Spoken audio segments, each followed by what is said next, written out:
आज हम लोग क्लास 10th की केमिस्ट्री पढ़ेंगे और चैप्टर 5 है पीरियोडिक क्लासिफिकेशन ऑफ एलिमेंट। और इस चैप्टर में हम लोग पीरियोडिक टेबल के बारे में पढ़ेंगे। पीरियोडिक टेबल जैसे यहाँ पे है, पीरियोडिक टेबल में ये S block, P block, D block, F block, ये 4 ब्लॉक होते हैं। पहला वाला ये एस ब्लॉक है। तो अब ये जो एस ब्लॉक है, एस ब्लॉक या ये पी ब्लॉक या फिर ये डी ब्लॉक, ये है एफ ब्लॉक। अब इन चारों ब्लॉक तो नहीं आज इस चैप्टर में पढ़ना है। पब्लिकेशन की ये बुक है, उसी बुक में ये चैप्टर दिया है। इस चैप्टर को पढ़ेंगे हम लोग। और इस चैप्टर में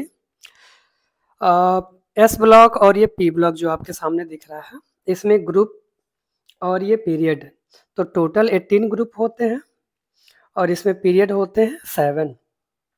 तो इसमें ये इसका कैसे फॉर्मेशन हुआ, किस तरह से इस पीरियोडिक टेबल का इजाद हुआ, ठीक है ना, ये सारी चीज़ें डिटेल में पढ़ेंगे। और इसकी प्रॉपर्टी, अगर टॉप से बॉटम में जाते हैं तो उसकी प्रॉपर्टी कैसे चेंज करेगी, फिर लेफ्ट से राइट जाते हैं तो प्रॉपर्टी कैसे चेंज करेगी। ठीक है, तो स्टार्ट करते हैं इसको सबसे पहले यहाँ से। तो ये पीरियोडिक क्लासिफिकेशन ऑफ एलिमेंट, ये चैप्टर पीरियोडिक टेबल के बारे में है। अगर इस चैप्टर को शुरू कर रहे हैं तो सबसे पहले यहाँ पे दिया हुआ है कि जब यह पीरियोडिक टेबल बनाया गया, means there are 115 element known in present and it is very difficult to study properties of all these elements. यानी कि एक्चुअली जब प्रिपेयर हो रहा था तो उस समय तो 69 एलिमेंट ही थे। अभी के टाइम में 118 एलिमेंट है। टोटल कितने हैं?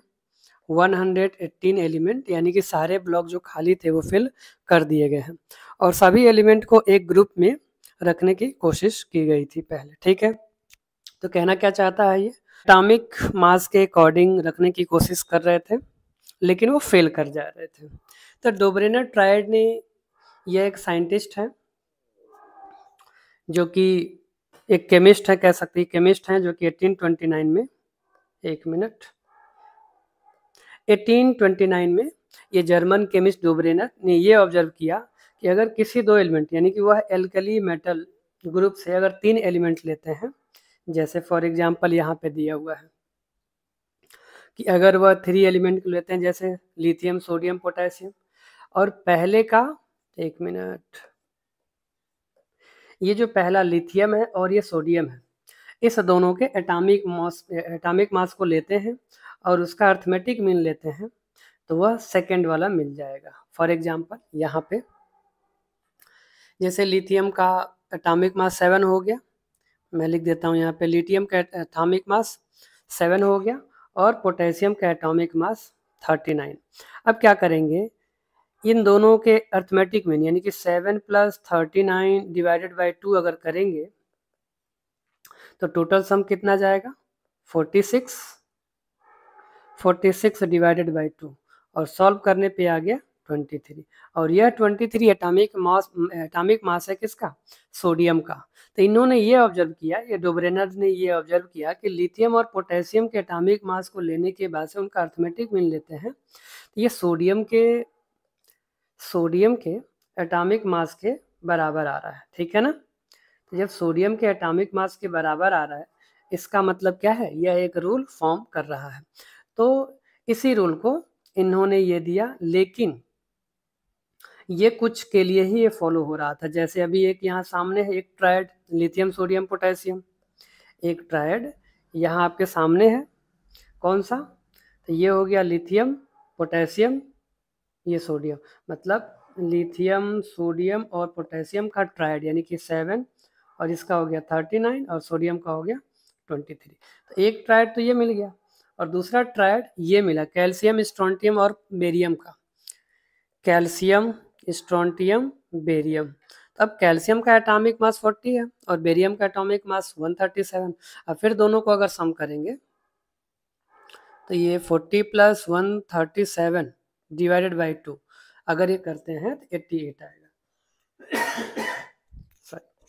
तो इस तरह से ये 2 ट्रायड इसमें मिले। ठीक है ना, तो यहाँ पे इन्होंने ये 2 ट्रायड तो दे दिया, लिथियम, सोडियम, पोटेशियम का, और दूसरा ये कैल्शियम, स्ट्रोंटियम, बेरियम का। लेकिन इसके बाद के जो एलिमेंट थे उन्हें जब इन ट्रायड के फॉर्म में रखने की कोशिश किया तो वह ट्रायड नहीं दे रहा था। यानी कि डोब्रेनर के अकॉर्डिंग क्या है, एक मिनट, डोब्रेनर के अकॉर्डिंग ये है कि अगर ये दोनों, जैसे पहला ये तीसरा लिया और दोनों का सम करने के बाद से ऐसे बाई 2 किया तो कितना आया, 23 आया। इसी तरह से बाकी और भी, यानी किसी भी 3 एलिमेंट के, if you are taking any three element from the group and that time जो भी नोन था एलिमेंट, अगर उन 3 एलिमेंट का जो सीरियल में है, क्रम से हैं, अगर उनका अर्थमेटिक मीन वो बीच वाला देता तो ये फॉलो कर जाता, बट ये फेल कर गया। क्या हो गया, फेल कर गया। ये दोनों, ये ट्रायड देने के बाद ये दो ट्रायड याद रखेंगे, डोब्रेनर दिया था जो ट्रायड है कौन कौन से, लिथियम सोडियम पोटेशियम, जिनके एटॉमिक मास 7, 23, 39 है। और दूसरा ट्रायड ये रहा, calcium strontium barium, calcium strontium barium, calcium strontium barium, जिसका एटॉमिक मास क्या है 40, 88, 137। तो ये हो गया दो ट्रायड। अब इन दो ट्रायड के बाद ये फेल हो गए, ठीक है। तो फेल करने के बाद से क्या हुआ, एक मिनट, अरे हाँ एक और अभी मिलेगा, कहाँ गया, ये रहा, ये तीसरा हाइड्रोजन ग्रुप वाले में। अभी पीरियोडिक टेबल ये जो है ये रहा, ये पीरियोडिक टेबल में एक्चुअली ये पहला वाला, पहले दो को तो एस ब्लॉक कहते हैं, ये एस ब्लॉक हो गया, ये पूरा डी ब्लॉक हो गया और ये एफ पी ब्लॉक हो गया। तो अब ये एस ब्लॉक में ये फर्स्ट ग्रुप, सेकंड ग्रुप, और ये बीच का 10 हो गया, ये 10 हो गया इसमें से, और यहाँ पे जब आएंगे ये 13, 14, 15, 16, 17 और ये 18।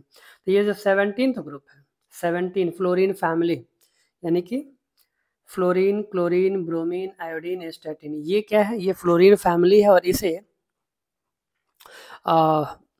हैलोजन ग्रुप कहते हैं। क्या कहते हैं, हैलोजन ग्रुप कहते हैं। तो फ्लोरीन, क्लोरीन, ब्रोमीन में भी एक ट्रायड मिल गया, वो कौन सा ट्रायड था, तो यहाँ पे था, ये रहा। तो आपका क्लोरीन, ब्रोमीन, आयोडीन। तो अब इसमें देखते हैं अगर, तो क्लोरीन का ये एटॉमिक मास कितना है 35.5 हो गया, आयोडीन का हो गया 127, और दोनों को जोड़ेंगे, यहाँ पे ये रहा। तो जब ट्रायड निकालेंगे, क्लोरीन का 35.5 प्लस 127 डिवाइडेड बाई 2, तो जैसे ये करेंगे तो ये मिलेगा 81.2। तो ये लगभग किसके बराबर है, यह लगभग ब्रोमीन के बराबर है, ठीक है। तो इस तरह से मान लें अगर एक ये ट्रायड ये भी मिल गया, लेकिन इनका लिमिटेशन यानी इनकी कमी, यानी कि यह जो रूल है ये फॉलो आगे कंटिन्यू नहीं होता, ऐसा क्यों, क्योंकि बाकी पे ये फॉलो नहीं करता है। तो इनका लिमिटेशन क्या कहता है, लिमिटेशन ये कहता है कि ये the limitation of Dobereiner classification was that it failed to arrange all the then known element in the form of triad of element, ठीक है, and having similar chemical properties, Dobrener could identify only three triads from the element known as that time. So his classification of elements was not much successful. मतलब डोब्रेनर ने सिर्फ 3 triad दे पाए, एक तो पहले group का देखा, फिर दूसरे में देखा, और फिर ये हैलोजन ग्रुप में, यानी कि जो ये आपके सामने क्लोरीन, ब्रोमीन, आयोडीन है। तो यह 3 ट्रायड दिया, और 3 ट्रायड के बाद बाकी के 3 अगर एलिमेंट लेते हैं, if 3 consecutive element we are taking, so that will fail. मतलब इनका जो ट्रायड है, फर्स्ट एलिमेंट, जैसे यहाँ पे ये फर्स्ट एलिमेंट और थर्ड एलिमेंट का अर्थमेटिक मीन लिया, जैसे यहाँ पे लिया हुआ है, तो पहले का एटॉमिक मास तीसरे का एटॉमिक मास जोड़ के 2 से डिवाइड करेंगे तो बीच का मिलना चाहिए, पर नहीं मिल रहा था, इसलिए ये फेल कर गए। और उस समय तक जितने भी एलिमेंट डिस्कवर हुए थे बाकी पे फॉलो होना चाहिए था, लेकिन ये ऐसा नहीं हुआ, ठीक है ना। तो it was the limitation of Dobereiner, ठीक है ना। तो पहला इनका ट्रायड क्या है, lithium sodium potassium, first triad is, तो फर्स्ट ट्रायड हो गया क्या, ये लिथियम सोडियम पोटेशियम, जिनका एटॉमिक मास हो गया 7, 23, 39, और सेकंड क्या है, सेकंड ट्रायड हो गया कैल्शियम स्ट्रोंटियम बेरियम, जिनका एटॉमिक मास कितना है 40, 88, 137, ठीक है। और थर्ड इनका जो ट्रायड था chlorine bromine iodine, chlorine bromine iodine, ठीक है।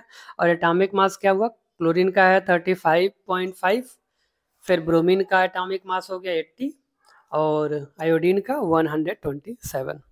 तो ये 3 ट्रायड दिए, ठीक है ना। अब इसके बाद से आते हैं एक दूसरे केमिस्ट जिनका नाम ऑक्टेव न्यूलैंड है, और इनके नाम पे ये न्यूलैंड ऑक्टेव लॉ बना, ठीक है ना। तो इन्होंने ये जो न्यूलैंड है यह कब दिए, 1864 में। तो 1864 में Newland arrange the known element in the order of increasing atomic mass, यानी कि जो भी उस समय तक एलिमेंट डिस्कवर हो चुके थे उन एलिमेंट को एटॉमिक मास के अकॉर्डिंग रखने की कोशिश की, इंक्रीजिंग ऑर्डर में, ठीक है ना। और इन्होंने ये क्या पाया, तो every 8 element are similar to the property of first element, यानी कि जैसे सारे गामा पद निशा होता है, यहाँ पे नीचे दिया हुआ है, ये रहा, ये 1 2 3 4 5 6 7। अब ये जब 8th वाला लिखने गए तो फिर इन्होंने पाया कि ये फर्स्ट ग्रुप के प्रॉपर्टी के सिमिलर है, तो इन्होंने ये क्या, इसीलिए ऑक्टेव मतलब 8वां पहले से मतलब जो 8th एलिमेंट है फर्स्ट एलिमेंट के प्रॉपर्टी से मैच कर रहा है, और जब मैच कर रहा तो उसके नीचे रखा, फिर जो 9th वाला एलिमेंट आया वो सेकंड वाले से मैच करना शुरू कर गया। तो इस तरह से इनका भी ये कुछ एलिमेंट तक काम किया, ठीक है ना, ऐसे काम करते गया। लेकिन हुआ क्या, अभी देखते हैं आगे, पहले इसमें और थोड़ा देख लेते हैं। तो क्या हुआ, 1 मिनट इसको इरेज करते हैं। When elements are arranged in order of increasing atomic masses, the properties of the 8th element starting from a given element are repetition of the properties of the first element। वही हमने यहाँ पे देखा कि 7 element को इन्होंने रखा, जैसे hydrogen, lithium, beryllium, boron, carbon, nitrogen, oxygen. और फिर जब फ्लोरीन की बारी आई तो फ्लोरीन का एटॉमिक मास तो आगे ले जाना चाहिए, लेकिन इन्होंने देखा कि फ्लोरीन का जो प्रॉपर्टी है वो हाइड्रोजन के प्रॉपर्टी से मैच कर रहा है, then he has to keep क्या, इन्होंने ये फिर इसके नीचे रखना पड़ा, ये हाइड्रोजन के नीचे। फिर उसके बाद जो फ्लोरीन के बाद सोडियम आ रहा है, अब इन सोडियम का जो प्रॉपर्टी है वो लिथियम के प्रॉपर्टी से मैच कर गया, इसीलिए सोडियम को लिथियम के नीचे रखा। सिमिलरली ये मैग्नीशियम की प्रॉपर्टी बेरिलियम से मैच कर गया, एल्यूमिनियम की प्रॉपर्टी बोरान से मैच कर गया, सिलिकॉन की प्रॉपर्टी कार्बन से, फास्फोरस की प्रॉपर्टी नाइट्रोजन से, और सेलेनियम की प्रॉपर्टी ऑक्सीजन से मैच कर गया। इस तरह से ये प्रॉपर्टी यहाँ तक फॉलो हुई, कहाँ तक, एक बार फिर देखते हैं।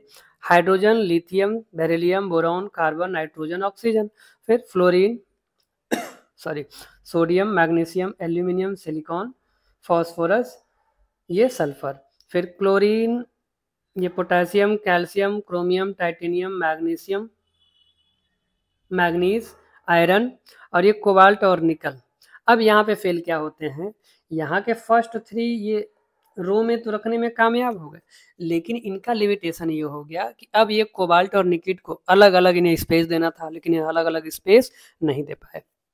और एक चीज, जो कोबाल्ट है और निकिल है दोनों के एटॉमिक मास यानी एटॉमिक मास जिसका ज्यादा है उसे बाद में रखना था, लेकिन ये जब रखने की कोशिश कर रहे थे वह दोनों अल्टर हो जा रहे थे, यानी कि जिसका एटॉमिक मास ज्यादा वो पहले आ रहा था और बाद वाला पहले और पहले वाला बाद में जा रहा था, तो यहाँ पे ये फेल कर जाते हैं।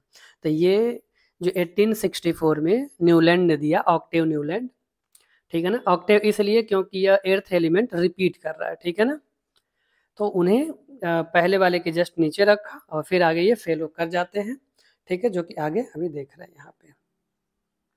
तो यहाँ पे है इन्होंने फिर क्या हुआ यहाँ पे देखते हैं,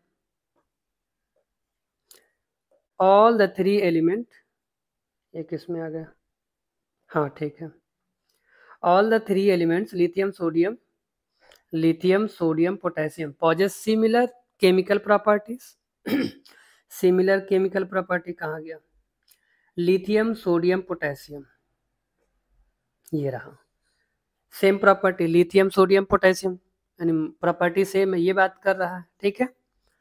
तो if we beryllium Be as the first element, then the 8th element from it will, यानी ओवरऑल जैसे 8वां जो एलिमेंट है पहले के नीचे, फिर 9th वाला, फिर सेकंड के नीचे आ रहा है ऐसे। अब इस तरह से कहा गया, तो यहाँ पे इन्होंने क्या कहा है, all the 3 elements beryllium, magnesium, calcium possess similar chemical properties. ठीक है, Newland could classify element only up to calcium in this way. तो इस तरह से यह केवल कैल्शियम तक ही ये क्लासिफाई कर पाए, उसके आगे क्लासिफाई नहीं कर पाए। कहाँ तक? कैल्शियम तक। कहाँ है कैल्शियम? ये रहा कैल्शियम। ठीक है, आगे बढ़ते हैं। आगे इन्होंने क्या कहा, as more as new elements were discovered they could not be fitted into the octave structure. Newland's classification of element based on his law of octave, however, gave a very important conclusion that there is some systematic relationship between the order of atomic masses and repetition of properties of element. Newland's law of octave for classification element had the following limitations. ठीक है, ये calcium तक ही कर पाए और बाकी के जो एलिमेंट फिर डिस्कवर होंगे या डिस्कवर हुए वो इसमें फिट नहीं बैठते हैं। इनके लिमिटेशन देखते हैं क्या क्या लिमिटेशन है। तो देयर आर 4 लिमिटेशन, पहला, दूसरा, तीसरा, ये चौथा। तो पहला क्या है, फर्स्ट लिमिटेशन। तो first limitation is that Newland laws of octave was applicable to classification of element up to calcium only, यानी कि ये केवल कहाँ तक अप्लीकेबल रहा, केवल कैल्शियम तक। और उसके बाद से after calcium every eighth element did not possess the property of similar to that of the first element. यानी कि अगर हम ये बात करें, जैसे ये ऑक्टेव इन्होंने दिया है तो कैल्शियम ये तक ही ये पॉजेस करता है, क्योंकि उसके बाद के जो 8वां एलिमेंट है, एर्थ एलिमेंट है, वह अगेन यहाँ फर्स्ट एलिमेंट से मैच करना चाहिए, पर वह मैच नहीं कर रहा था। It was the first limitation. Now let's see. ठीक है, अब उसके बाद से क्या हुआ, thus Newland law octave worked well with lighter element, और ये केवल लाइटर एलिमेंट के लिए ही फॉलो कर रहा है। सेकंड लिमिटेशन इनका क्या है कि न्यूलैंड ने ये मान लिया कि केवल 56 एलिमेंट डिस्कवर्ड हैं और इतने ही एलिमेंट नेचर में एग्जिस्ट करते हैं। 56 element existed in nature, no more elements would be discovered in the future. क्या हो गया, लो। तो इन्होंने ये क्या कहा, 56 एलिमेंट हैं अभी तक डिस्कवर हुए हैं और इससे ज़्यादा डिस्कवर नहीं होंगे, इतने ही नेचर में। लेकिन आज के समय में हम जानते हैं 118 एलिमेंट डिस्कवर हो चुके हैं। ठीक है ना, but later on several new elements were discovered whose property did not fit into the Newland. लेकिन कुछ ही सालों बाद बहुत सारे, यानी कि ये कब की बात है, कहाँ गया, आई थिंक ये 64 था ना, 64 है और 69 में फिर से 1869 में ये आ जाएंगे मेंडलीफ, और उस समय और सारे एलिमेंट डिस्कवर हो चुके थे। ठीक है ना, तो आगे जो एलिमेंट डिस्कवर हुए वह इनके ऑक्टेव में ये फिट नहीं हुए, मतलब 8वां एलिमेंट पहले एलिमेंट से प्रॉपर्टी मैच नहीं हुई। ठीक, इसलिए ये फेल कर गया। तो सबसे बड़ा ब्लंडर तो पहले इन्होंने यही कह दिया कि only 56 element exist in the nature, no more element would be discovered in the future. तो ये था। ठीक है ना, थर्ड वाला क्या है, तो थर्ड देखते हैं। In order to fit element into his table, Newland put even 2 elements together in one slot. That too is column of unlike element having very different properties. For example, 2 elements, ये cobalt और निकल की बात कर रहे हैं, क्योंकि अगर बाकी एलिमेंट को सेपरेट अगर स्पेस है इनके टेबल में, तो ये कोबाल्ट और निकल को एक ही प्लेस पे क्यों रखें।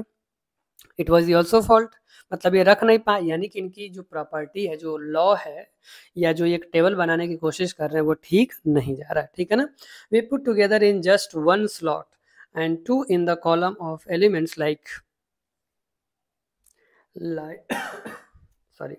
Fluorine and chlorine bromine which have very different properties from this. अब ये तीनों को एक ही साथ रख देते हैं, तो इनको भी ये जगह नहीं दे पाते हैं, फ्लोरीन, क्लोरीन और ब्रोमीन को। किसको किसको, तो ये है फ्लोरीन, क्लोरीन, ब्रोमीन, इनको ये प्लेस नहीं दे पाते हैं। तो it was the third limitation of Newland. ठीक है, तो पहला क्या था? तो पहला तो ये है कि ये केवल कैल्शियम तक ही एप्लीकेबल होता है, ठीक है, और लाइट एलिमेंट के लिए ये फॉलो करता है। सेकंड लिमिटेशन इनका ये है कि इन्होंने ये मान लिया, अज्यूम कर लिया कि there are only 56 element existed in nature and no more elements would be discovered in the future. मतलब 56 से ज़्यादा और खोजे ही नहीं जा सकते क्योंकि है ही नहीं। सेकंड हो गया। थर्ड इनकी प्रॉपर्टी ये है कि ये दो एलिमेंट को एक साथ रख दिए, कोबाल्ट और निकेल को, और साथ में फ्लोरीन क्लोरीन ब्रोमीन आयोडीन को ये जगह नहीं दे पाए यहाँ पे। तो ये इनका टेबल है, ठीक है। तो इनका टेबल में क्या है, यहाँ से एक बार फिर देख लेते हैं। तो ये hydrogen, lithium, beryllium, boron, carbon, nitrogen, oxygen, फिर fluorine, sodium, magnesium, aluminium, silicon, phosphorus, sulphur, फिर chlorine, potassium, calcium, chromium, titanium, manganese, iron, ये रहा कोबाल्ट निकल। अब इस कोबाल्ट और निकिल को एक साथ रख दिए, इट वाज इज फॉल्ट, ठीक है ना। अगर ये रख पाते अलग अलग तो शायद ये सिनारियो कुछ और होता, ठीक है ना। तो ये कोबाल्ट और निकिल को एक ही में रखा, और उसके बाद से यहाँ पे केवल ब्रोमीन आ रहा है, फिर आगे ये क्लोरीन, ब्रोमीन, आयोडीन, इनको पूरा प्लेस नहीं मिल पाता। देखो यहाँ पे ये अलग कर दिए, किनको अलग कर दिए, एक मिनट,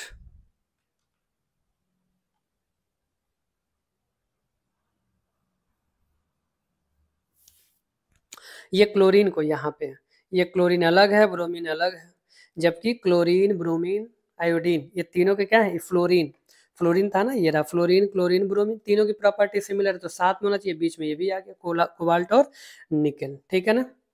तो पहला देख लिया, दूसरा देख लिया, तीसरा देख लिया, तीसरा चल रहा था, ठीक है। अब फोर्थ देखते हैं, फोर्थ में इन्होंने क्या कहा, फोर्थ में एक मिनट,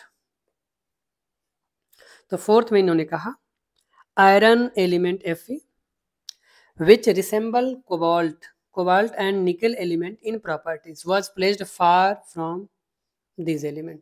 अब एक बात बताओ, जो आयरन है उसकी प्रॉपर्टी ये कोबाल्ट और निकिल से मैच करती है।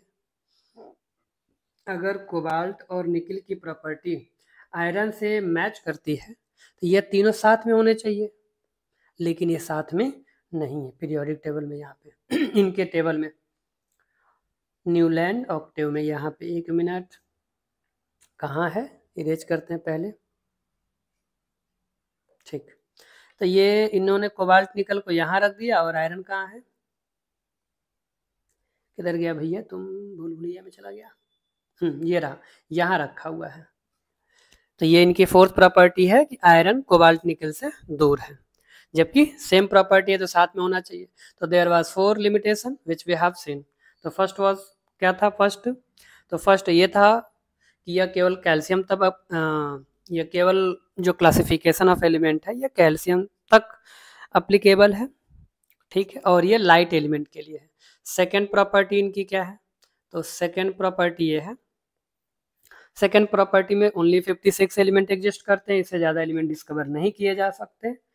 और थर्ड इनका ये था, ये कोबाल्ट और निकिल को साथ में नहीं रख पाए, सेम स्लॉट में नहीं रखा, मतलब सेम स्लॉट में रखा, अलग अलग जबकि रखना था, क्योंकि कोबाल्ट अलग है, निकिल अलग है, इसलिए प्रॉपर्टी अगर सेम है तो सेम कॉलम में आना चाहिए था, पर सेम कॉलम में नहीं आया, सेम स्लॉट, मतलब एक ही जगह में दोनों को रख दिया।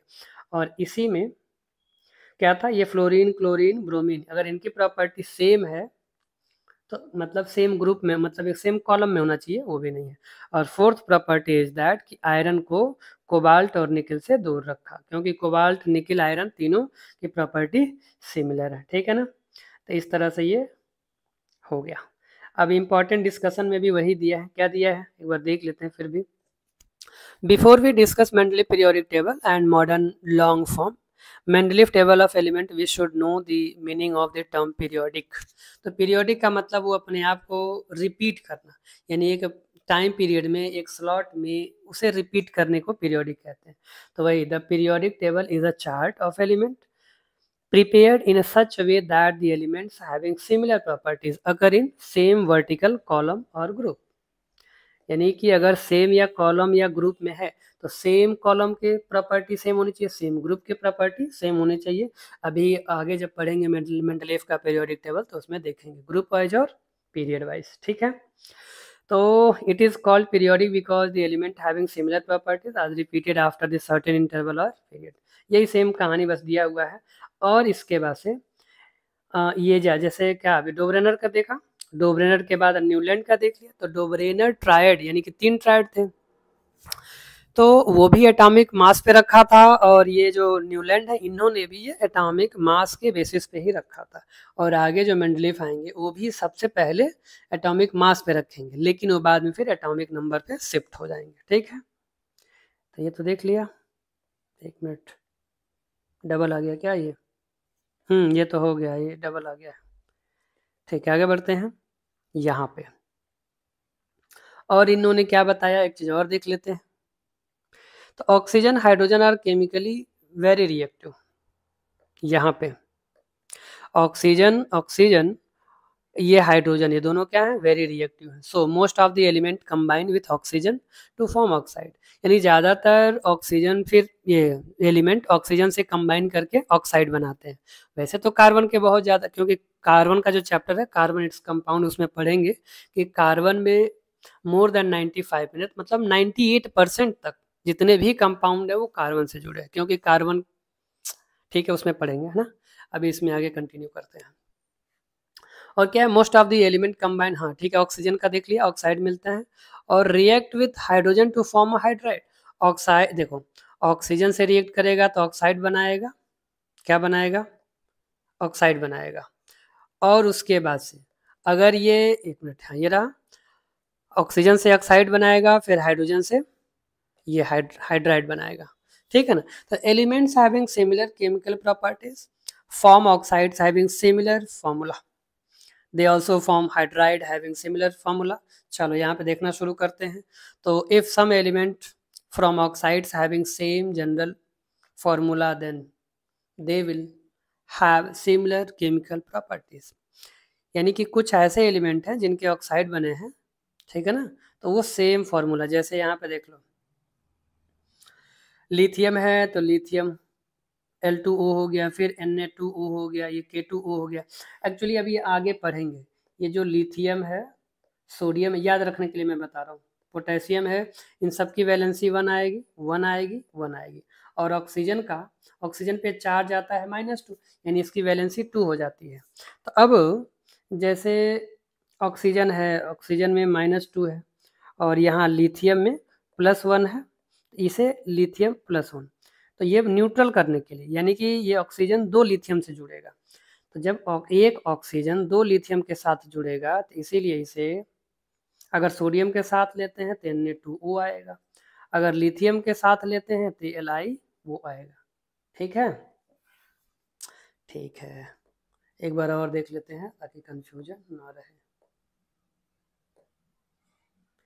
तो अभी जो पीरियोडिक टेबल है, यहाँ से पीरियोडिक टेबल में चलते हैं यहाँ पे, और इस पीरियोडिक टेबल में जो फर्स्ट ग्रुप है, और फर्स्ट ग्रुप ये रहा, फर्स्ट ग्रुप में क्या कह रहा है ये, मतलब ये लिथियम हो गया, सोडियम, पोटेशियम, रुबिडियम, इस तरह के ये जो एलिमेंट हैं, ये इनकी वैलेंसी 1 है, वैलेंस इलेक्ट्रॉन भी 1 ही है, और ऑक्सीजन यहाँ पे आ रहा है, ये मॉडर्न वाला है, मॉडर्न पीरियोडिक टेबल, अभी पढ़ रहे हैं इसको, लेकिन हमें समझने के लिए यहाँ से भी वो देखते चलेंगे तो फिर समझ में अच्छे से आएगा। तो ये 16 ग्रुप है, 13, 14, 15, 16, 16 में 6 बैलेंस इलेक्ट्रॉन आएगा, और 2 इसकी वैलेंसी होगी, यानी कि O2 इसीलिए आ रहा है, ठीक है ना। तो O2 यानी कि इसमें ये जो लिथियम था Li वाला +1, या 2 ठो जुड़ेंगे +1, तभी तो ये -2 और इधर मिलके +2 हो जाएंगे, यानी कि न्यूट्रल होंगे। तो इसीलिए क्या हो रहा है, Li2O आ रहा है। अभी इसको और अच्छे से समझेंगे, बस ऐसे जनरली मैंने बता दिया ताकि थोड़ा सा आइडिया मिल जाए और समझ में आए, ठीक है ना। आगे बढ़ते हैं, परेशान होने की कोई बात नहीं है, समझ में आएगा, बिल्कुल 100% समझ में आएगा। कहाँ पे थे?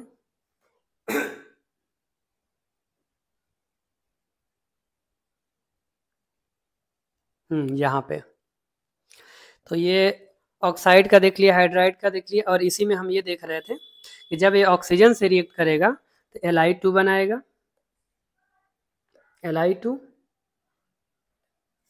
फिर उसके बाद से ये Na2O बनाएगा, फिर K2O बनाएगा। एक मिनट,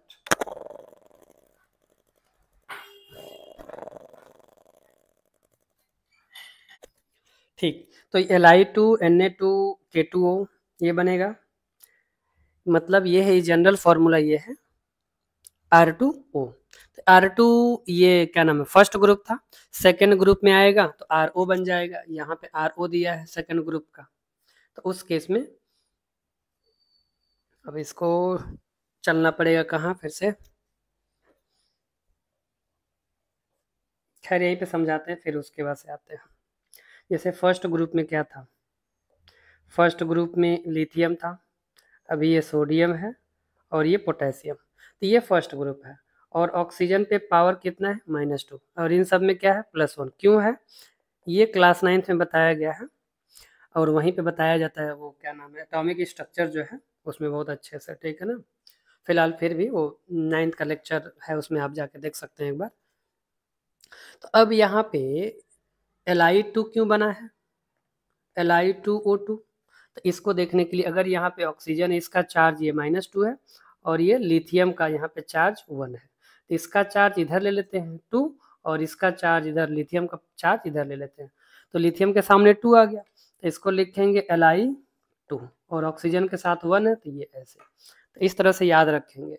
यानी पहले वाले ग्रुप के साथ जो बना रहा है R2, ये इसीलिए बना रहा है। तो जितने भी लिथियम, सोडियम, पोटेशियम है, इन सब में क्या बनेगा, R2O बनेगा, मतलब लिथियम यानी कि Li2O बनेगा। फिर यहाँ लिखा तो है, एक मिनट इसको इरेज करता हूँ, फिर सॉरी, यहाँ पे ये Li2 Na2O और K2O यहीं से बना है, ठीक है ना। अब फिर आगे similarly other element form oxide having general formula RO। अब RO क्या था, सेकंड ग्रुप में जो एलिमेंट थे, सेकंड ग्रुप में एलिमेंट क्या था, तो सेकंड ग्रुप का एलिमेंट ये था, beryllium, magnesium, calcium, strontium, barium, radium, ठीक है ना। ये हो गया सेकंड ग्रुप के एलिमेंट। अब ये सेकंड ग्रुप के एलिमेंट की वैलेंसी +2 होती है, और ऑक्सीजन का क्या है, -2। अब यहाँ +2 है, यहाँ -2, दोनों सेम हो गए, तो इसका मतलब अगर यहीं पे समझते हैं तो ये ऑक्सीजन का -2, और बेरिलियम अगर ले लूँ तो इसका +2 हो गया, तो इसका चार्ज इधर ले लो 2, इसका चार्ज इधर ले लो 2, दोनों सेम है, तो सिंगल सिंगल लेके ये बन जाएगा, ठीक है ना, BeO। और फिर यहाँ पे Mg लेंगे तो MgO बन जाएगा, फिर कैल्शियम का लेंगे तो CaO बन जाएगा। यानी ये सेकेंड ग्रुप का, ये जो सेकेंड ग्रुप है, इस सेकेंड ग्रुप के जितने भी एलिमेंट हैं ऑक्सीजन के साथ जब भी बनाएंगे तो सिंगल में बनेगा, ठीक है ना। तो वो बैलेंसी का खेल है, ठीक है। आगे बढ़ते हैं। तो फर्स्ट ग्रुप, ये फर्स्ट ग्रुप जो था, ये वाला क्या नाम है, लिथियम का, lithium, sodium, potassium, rubidium, caesium, francium, यहाँ से क्या बनेगा, तो ये बना रहा था R2O, और सेकेंड ग्रुप में जब आएंगे तो RO बन जाएगा, ठीक है। आई होप अब समझ में आ गया होगा। आगे बढ़ते हैं, और याद करने का तरीका, ट्रिक भी बताएंगे कैसे याद करेंगे इनको। सॉरी, आगे बढ़ते हैं, ये रहा, तो पहला देख लिया, फिर दूसरा ये तो ये आपका हो गया ना, Li2 Na2 K2O। और फिर जब ये अगले ग्रुप में आते हैं तो यहाँ पे क्या मिलता है हमें, RO मिलता है, यानी R के प्लेस पे सेकेंड ग्रुप का एलिमेंट, जैसे MgO। अब उसके बाद से कुछ ये R2O में भी मिलेंगे, यानी कि जिसकी वैलेंसी, जैसे यहाँ पे अभी वैलेंसी 1 देखा, फिर 2 देखा, फिर 3 वाले का देखेंगे, तो 1 वाले में तो क्या बन गया, 1 वाले में बना था R2O, सेकंड वाले में बन गया RO। अब यहाँ जब 3 वाला आएगा, जैसे ऑक्सीजन का ये 2 है, और इधर यहाँ पे कोई एलिमेंट है, एनी एलिमेंट है, मतलब यहाँ पे कोई भी एलिमेंट है, मान लो यहाँ इसका +3 है, तो इसका चार्ज इधर आएगा और इसका चार्ज इधर जाएगा, तो इस तरह से क्या बनेगा, अगर ये R है तो ये हो जाएगा R2, और ये बन जाएगा O3। तो यही इसीलिए यहाँ पे क्या है, R2O3, यानी एल्यूमिनियम का Al2O3, फिर उसके बाद से RO2 बनेगा, तो RO2 में हो गया CO2, फिर R2O5 भी मिलेगा, तो R2O5 में N2O5 मिल गया, RO3 में फिर SO3, R2O7 में Cl2O7। तो अब एक बार थोड़ा सा बस देख लेते हैं पीरियोडिक टेबल में कि किसकी वैलेंसी अभी मॉडर्न के अकॉर्डिंग क्या होगा, और उसी के अकॉर्डिंग ये बन रहा है, ठीक है ना। तो इसकी वैलेंसी 1 थी, इसकी 2 थी। अब यहाँ पे आएंगे, इसकी वैलेंसी 3, इसकी वैलेंसी 4, फिर ये 3, फिर ये 2, फिर ये 1। लेकिन वैलेंस इलेक्ट्रॉन जो होता है, आउटर मोस्ट शेल में जो इलेक्ट्रॉन होंगे, इसके आउटर मोस्ट शेल में इलेक्ट्रॉन 1 होंगे, इसमें 2 होंगे, इसमें 3, इसमें 4, इसमें 5, इसमें 6, इसमें 7, इसमें 8, और इसी के अकॉर्डिंग ये बन रहा है, ठीक है ना। आगे बढ़ते हैं। तो यहाँ तक हो गया। अब देखते हैं अगला, मेंडलीफ पीरियोडिक टेबल। तो मेंडलीफ पीरियोडिक टेबल कैसे बनाए, किस तरह से बनाए, और आज का जो पीरियोडिक टेबल है इनके नाम पे क्यों रखा गया, उसे मॉडर्न पीरियोडिक टेबल भी कहते हैं और क्यों कहते हैं। तो मेंडलीफ जब पीरियोडिक टेबल पर, यानी कि डोब्रेनर और न्यूलैंड के बाद इन्होंने ये पीरियोडिक टेबल जब प्रिपेयर करना शुरू किया, तो जब ये प्रिपेयर कर रहे थे तो एक मतलब वॉल पे ऐसे लिखना शुरू किया। तो उस समय तक 63 एलिमेंट हमें पता थे, ठीक है ना, उस समय मतलब डिस्कवर थे। इनकी थोड़ी सी हिस्ट्री देखते हैं। While working on the classification of element, a Russian scientist Mendeleev found that when elements are arranged in order of increasing atomic masses, the elements with similar properties occurs at regular interval। और ये कब की बात है, 1869 में। तो इन्होंने, ये मेंडलीफ ने एलिमेंट को एटॉमिक मास पे ही रखने की कोशिश की। कब, जब बाकी दो लोग कर चुके हैं, और उस समय तक 63 एलिमेंट डिस्कवर हो चुके थे। तो फिर क्या प्रॉब्लम आई कि फिर ये इस पे शिफ्ट करना पड़ा, तो देखते हैं इसमें। In this periodic table Mendeleev arrange all the then known 63 elements in the order of increasing order, यानी इंक्रीजिंग एटॉमिक मास के इंक्रीजिंग ऑर्डर में उन 63 एलिमेंट को रखना शुरू किए हॉरिजॉन्टली, ठीक है ना। बट हुआ क्या, such a way that elements having similar properties came directly under the one another in a same vertical column और अ ग्रुप। तो जब ये रखना शुरू करते हैं इन 63 एलिमेंट को, तो जैसे जैसे रखना शुरू कर दिया तो ऑटोमेटिक एटॉमिक मास पे रख रहे थे, ऑटोमेटिक फिर ये जहाँ खत्म हुआ फिर उसके बाद ये ऑटोमेटिक आ गया नीचे वाला, ठीक है ना, आता गया अभी तक। आगे बढ़ते हैं। The similar properties used by Mendeleev to classify elements into group. और ये कॉलम और ग्रुप दोनों में सेम तरीके से, मतलब अगर कॉलम में रख रहे हैं तो भी जितने कॉलम में हैं ये ऐसे कॉलम हो गया जो ग्रुप हम कहते हैं। तो कॉलम में जितने भी एलिमेंट हैं उनकी प्रॉपर्टी सेम हो गई, और इस तरह से जो हॉरिजॉन्टल है, हॉरिजॉन्टल में जितने एलिमेंट हैं उनकी भी प्रॉपर्टी ऐसे सेम होने लग गई। इस तरह से ऑटोमेटिक ये होता जा रहा था। लेकिन फिर प्रॉब्लम क्या आई, तो प्रॉब्लम आएगा फिर वही कोबाल्ट और निकिल के साथ, ठीक है ना, एटॉमिक मास का ही। ठीक है, आगे बढ़ते हैं। इसमें अब देखते हैं अब ये क्या कहते हैं। तो Mendeleev to classify element into group, हाँ ग्रुप और ये पीरियड का दोनों हो गया। आगे बढ़ते हैं। देयर वर 7 पीरियड, कितने पीरियड बने, 7, and 8 group vertical column.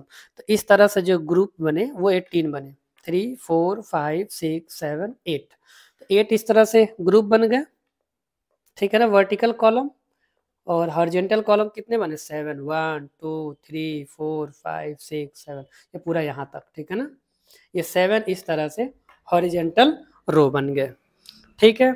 In the original periodic table of Mendeleev, तो मेंडलीफ के ओरिजिनल पीरियोडिक टेबल में कितने कॉलम, तो 8 कॉलम, और कितने वो रो हो गए, कितने पीरियड थे, तो 7, ठीक है। ठीक, आगे बढ़ते हैं। अब इन्होंने कहा, क्या कहा, we will now describe 2 main feature of Mendeleev periodic classification, gap in the periodic table and wrong order of atomic mass of the some of the element. तो एक तो जो 2 एलिमेंट को एक साथ रख दिया, कौन, निकल और कॉपर जो आएगा, ठीक है ना, और दूसरा and wrong order of the atomic mass, वही एटॉमिक मास जो ज़्यादा है तो बाद में आना चाहिए, और जिसका एटॉमिक मास कम है वो पहले आना चाहिए। लेकिन ये कोबाल्ट और निकिल के साथ ऐसा नहीं रहा, जिसका कम है वो बाद में जा रहा था, जो इसका ज़्यादा है वो पहले आ रहा था। तो ये प्रॉब्लम थी, ठीक है ना। तो इन्होंने ये रखा किस पे, तो ये इंक्रीजिंग एटॉमिक मास पे रखा, किस पे, इंक्रीजिंग एटॉमिक मास, यानी एटॉमिक मास के बढ़ते हुए क्रम में रखा। और grouping together of elements having similar property, और इन्होंने ग्रुपिंग कैसे किया था, तो जो जिस पीरियड में होगा, जैसे ये पीरियड है, मतलब ये रो है, रो का ये पीरियड हो गया 7 रो, तो एक रो में जितने भी एलिमेंट उनकी प्रॉपर्टी सेम, इस रो में जितने भी हैं, इस वाले में जितने भी उनकी प्रॉपर्टी सेम, इसमें जितने भी एलिमेंट उनकी प्रॉपर्टी सेम। तो इस तरह से इन्होंने 7 पीरियड बनाए थे, उनकी प्रॉपर्टी सेम है, और जो ग्रुप वाइज थे ऐसे उनकी भी प्रॉपर्टी सेम हो रही थी। तो प्रॉब्लम कहाँ आई, तो ये कोबाल्ट और निकल, फिर आगे देखते हैं, ठीक है ना। चलिए, तो in order to make sure that the elements having similar properties, क्या similar properties fell in the same vertical column or group, Mendeleev left some gaps in his periodic table। और इन्होंने अपने पीरियोडिक टेबल में कुछ gap छोड़ दिए।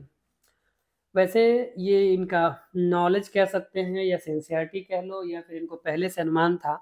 जैसे उन्होंने क्या, कौन न्यूलैंड थे, ऑक्टेव न्यूलैंड, उन्होंने ये बताया कि only there are 56 element, no more element would be discovered in future. तो इनके साथ ऐसा नहीं था, इन्होंने ये बताया कि अभी और भी एलिमेंट है और भी एलिमेंट डिस्कवर किए जाएंगे, इसीलिए इनके जब ये रख रहे थे तो उसमें गैप छूट रहे थे, ठीक है ना। जैसे रोल नंबर वाइज क्लास में जब करते हैं तो रोल नंबर 1 2 3, अब डायरेक्टली 6 आ गया, इसका मतलब जरूर ये 4 और 5 का एडमिशन होगा ही होगा, तभी तो छोड़ा गया है, यानी ये आए नहीं है और ये आएंगे। तो उसी तरह से जब ये एलिमेंट्स को रख रहे थे तो इसमें कुछ गैप आ रहे थे, तो इन्होंने गैप को छोड़ दिया था, ठीक है ना। आगे बढ़ते हैं, तो ये है इनका ये ओल्ड पीरियोडिक टेबल, यानी कि जो ओरिजिनल कहते हैं, ओरिजिनल मेंडलीफ पीरियोडिक, तो ये था। इन्होंने क्या बनाया, ये बनाया R2, फिर RO, R2O3, RO, R2O5, R3, R2O7, RO4, ठीक है। वैसे इसे याद करना आसान है क्योंकि पहले में 1 था ना, अरे इधर प्लस वाले में जैसे इधर एक ही है और ऑक्सीजन के यहाँ -2 है, तो ये 1 है, और इधर 2 था, तो ये 2 इधर आएगा, ये 1 इधर जाएगा, तो क्या बनेगा R2O1, तो 1 को लिखते नहीं इसलिए R2 बना। अब ऐसे शिफ्ट करते जाओ, तो जब दोनों 2 हो गए, मतलब इधर 2 हो गया, इधर क्या हो गया, इधर 2 हो गया, इधर -2 हो गया, तो दोनों बराबर हो गए, तो RO हो गया। फिर ऐसे बढ़ाओगे तो R2O3, फिर RO2, फिर R2O5, फिर यहाँ पे RO3, फिर R2O7, RO4, ठीक है। एक मिनट, ठीक, आगे देखते हैं। तब इनको इस तरह से ये एलिमेंट्स को अरेंज कर लिए, अरेंज करने के बाद से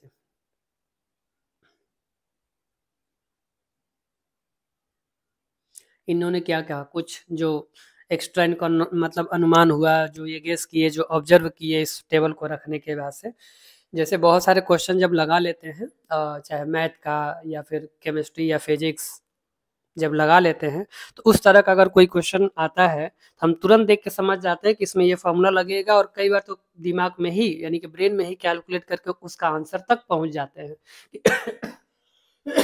सॉरी, कि इसका आंसर ये आने वाला है, ठीक है ना। उसी प्रकार जब ये मेंडलीव एलिमेंट्स को रख रहे थे तो इन्हें लग गया कि और एलिमेंट डिस्कवर होंगे, इसीलिए इन्होंने ये खाली जगह अभी छोड़ दिया। ये जो खाली जगह दिख रहा है ना, ये इसीलिए इन्होंने छोड़ दिया कि ये और भी एलिमेंट इसमें डिस्कवर किए जाएंगे, और भी एलिमेंट है नेचर में जो अभी तक पता नहीं है, लेकिन आगे बाद में पता चल जाएगा, ठीक है ना। चलिए, तो आगे देखते हैं इसमें, तो इन्होंने क्या कहा, तो दी अनडिस्कवर्ड एलिमेंट, जो अननोन एलिमेंट है at that time for which gaps were left in the periodic table were named by the Mendeleev एका बोरॉन, एका बोरॉन, एका एल्यूमिनियम, एका सिलिकॉन, यानी कि जो एलिमेंट खोजे जाने वाले उनका नाम पहले से इन्होंने रख दिया। अब जैसे मान लो, अभी मैंने वो रोल नंबर की बात कर रहा था, 1 2 3, बीच में ये 6 आ गया, 4 5 नहीं है यहाँ पे, तब इसका अगर नहीं है तो इसका कुछ नाम अगर रखना है तो क्या रखेंगे, तीनों देखो नाम रख दिया, यानी ये देखो एका बोरान, बोरान यहाँ पे देखो कहाँ है, बोरॉन, तो बोरॉन ये रहा, ठीक है। फिर बोरॉन हो गया, फिर उसके बाद से एल्यूमिनियम, ये एल्यूमिनियम हो गया, और ये सिलिकॉन। तो एका का मतलब आई थिंक पहले होता है, ठीक है ना, यहाँ पे दिया है प्रीफिक्स दी टर्म एका, एका का मतलब ये बोरॉन से पहले जो एलिमेंट आएगा उसका नाम एका बोरान, क्योंकि वो डिस्कवर तो हुआ नहीं, और जब डिस्कवर नहीं हुआ है तो जो भी डिस्कवर करेगा उसके नाम पे होगा, तो वो नाम हमें पता नहीं है, तो इसीलिए इन्होंने बोरान के पहले वो एलिमेंट आएगा उसका नाम एका बोरान रखा, एल्यूमिनियम के पहले आएगा उसे एका एल्यूमिनियम कहा, और सिलिकॉन से पहले आएगा उसे एका सिलिकॉन कहा। ठीक है ना। तो prefix by the term eka to the name of the preceding element in the same group, the term eka is derived from the Sanskrit, a Sanskrit word, and they means first. So eka boron means first come boron and then unknown element. एक minute.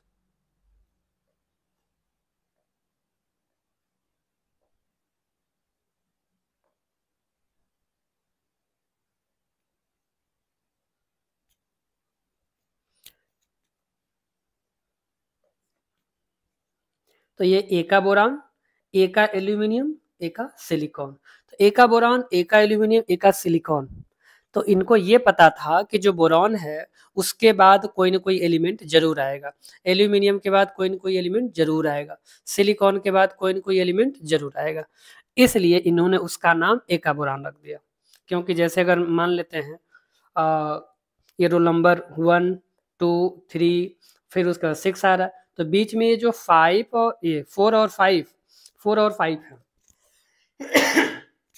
या फिर किसी एक को ही लेते हैं, अगर केवल ऐसे यहाँ पे अगर 1 2 3 है और फिर यहाँ पे 5 आ गया, क्या आ गया 5 आ गया, तो ये बीच में ये कहाँ गया, तो इसके बाद ये जरूर आएगा क्योंकि यहाँ पे एक गैप आ रहा है, गैप आने का मतलब इसका नाम क्या होगा, तो इसका नाम रखिए, जैसे 5 है ना यहाँ पे, तो एका 5, उसी तरह से मेंडलीफ ने यहाँ पे नाम रख दिया, क्या रख दिया, एका बोरान रख दिया, क्या रखा, एका बोरान, एका एल्यूमिनियम, एका सिलिकॉन। मतलब बोरॉन के बाद कोई ना कोई एलिमेंट जरूर डिस्कवर होगा, एल्यूमिनियम के बाद जो गैप है उसका नाम, अब जो साइंटिस्ट उसे डिस्कवर करेंगे, यानी जो भी व्यक्ति उसे डिस्कवर करेगा, जो केमिस्ट, उसके नाम पे रखा जाएगा, तो वो नाम तो पता नहीं है, इसीलिए मेंडलीफ ने उसका नाम एका बोरान, एका एल्यूमिनियम, एका सिलिकॉन रखा। ठीक है ना।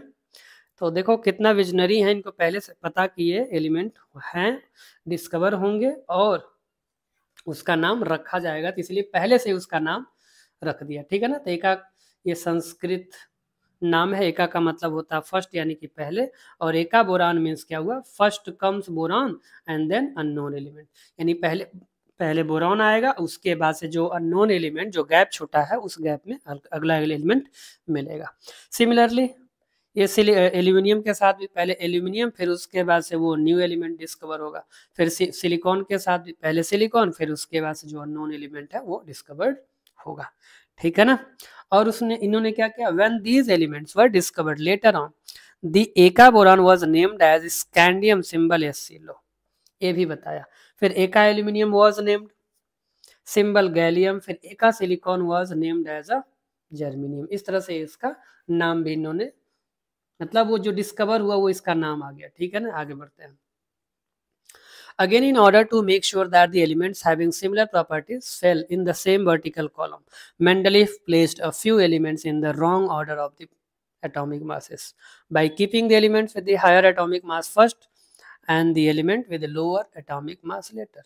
मतलब ये है, इतनी सारी चीजों के करने के बाद, मतलब सिमिलर प्रॉपर्टीज के फॉर्म में रखने के बावजूद भी, सिमिलर प्रॉपर्टीज के रखने के बावजूद भी क्या हुआ, ये जो सिलिकॉन क्या था, कोबाल्ट निकल था, उनको रॉन्ग ऑर्डर पे रखना पड़ा, क्योंकि ये एटॉमिक अगर मास के अकॉर्डिंग रख रहे थे तो यही डिमांड था उस टेबल का, तो इसीलिए जिसका एटॉमिक मास ज़्यादा था उसे पहले रख रहे थे और जिसका कम था उसको बाद रख रहे थे। तो ये इनकी कमी थी, लिमिटेशंस थे। ठीक है ना। तो आगे अब लिमिटेशंस में देखते हैं, मेरिट, पहले मेरिट देख लेते हैं।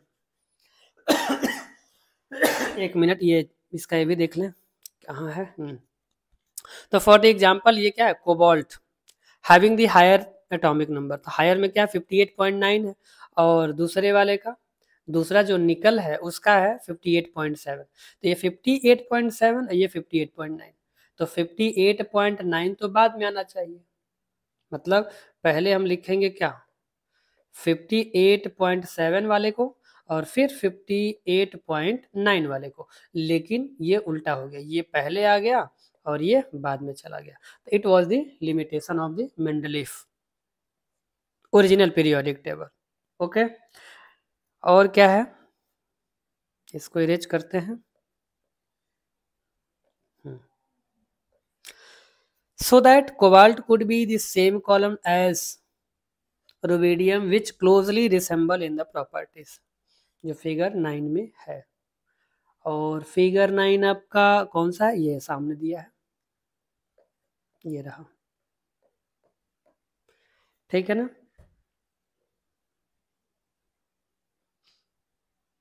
आगे बढ़ते हैं, अब इसका मेरिट देखते हैं। Merit of Mendeleev classification of element, what was the merit? The first merit is that Mendeleev periodic law predicted the existence of some elements that had not been discovered at that time। यानी उस समय जो element खोजा ही नहीं गया था उसको भी इन्होंने प्रिडिक्ट कर दिया और नाम भी बता दिया। क्या है वो? गैलियम, स्कैंडियम और जर्मेनियम, ये 3 एलिमेंट। कौन कौन? गैलियम, स्कैंडियम, जर्मेनियम, ये सब, ठीक है ना। फिर अगला मेरिट क्या है? तो Mendeleev periodic table could predict the properties of several elements on the basis of their position in the periodic table। और बाकी जो ऑक्टेव में जो कमियां थी, लिमिटेशंस थे, वो इसमें ठीक हो गए, सेट हो गए, फिक्स हो गए। अब यहाँ पे देखते हैं क्या है ये प्रिडिक्टेड है, मतलब जो इन्होंने प्रिडिक्ट किया था। क्या? Predicted and actual properties of gallium. तब यहाँ देखो, गैलियम की बात करें, इसका एटॉमिक मास कितना है? 68 और मतलब ये प्रिडिक्ट किया था और एक्चुअल में कितना आया? 69.7, मतलब सटीक ही है एक प्रकार का। फिर डेंसिटी इन्होंने प्रिडिक्ट किया 5.9 ग्राम पर सेंटीमीटर क्यूब और एक्चुअल में 5.94, मतलब एक्यूरेट ही मानेंगे बिल्कुल ये। फिर उसके बाद से मेल्टिंग पॉइंट इसका लो है जो कि 30.2 डिग्री सेल्सियस, ये लो ही है। फिर इसका फॉर्मूला क्लोराइड का हो गया, तो ये हो गया गैलियम GaCl3। फिर उसके बाद फॉर्मूला ऑफ ऑक्साइड, एक मिनट, हेलो हेलो हेलो, नमस्ते। अरे कुछ काम कर रहा है, अब बाद में फोन करें। हाँ, तो हम लोग फॉर्मूला ऑफ क्लोराइड ये हो गया आपका गैलियम Cl3 और फॉर्मूला ऑफ ऑक्साइड ये हो गया Ga2O3, ठीक है। अब इनका थर्ड मेरिट देखते हैं। Mendeleev periodic table could accommodate noble gases when they were discovered, यानी कि ये नोबल गैस के लिए पहले से ये जगह छोड़ के रखे थे, फिर बाद में उसे एडजस्ट किया गया, ठीक है ना। तो when a whole new group of elements called noble gas were discovered, it got a place in the periodic table in the form of separate group. It did not disturb the original arrangement of the Mendeleev periodic table. The noble gas are placed in a separate group because they are chemically unreactive या unreactive। मतलब जब ये Nobel गैसों को discover किया गया तो उसको अलग से पीरियोडिक टेबल में रख दिया गया, और वो जो क्या नाम है, ये जो एलिमेंट हैं नोबल गैस, और नोबल गैस कौन कौन का है? तो helium, neon, argon, krypton, xenon, radon, ये एलिमेंट डिस्कवर हुए तो ये पीरियोडिक टेबल में रखे गए और ये इनकी वजह से कोई डिस्टरबेंस पीरियोडिक टेबल में नहीं होता है, ठीक है। अब इनकी कमी देखते हैं क्या था, लिमिटेशंस क्या था, एनोमलीज क्या था। नाउ लेट्स सी। तो फर्स्ट एनोमलीज और limitations was that position of isotope could not be explained, यानी कि आइसोटोप को जगह नहीं मिला। अब आइसोटोप का मतलब क्या है? तो आइसोटोप का मतलब जैसे एटॉमिक नंबर, एक मिनट, अगर किसी एलिमेंट का एटॉमिक, जैसे सोडियम का ही ले लेते हैं एग्जांपल, एटॉमिक नंबर, अब इसका अगर कोई आइसोटोप है, अगर आइसोटोप लेते हैं तो एटॉमिक नंबर सेम होगा,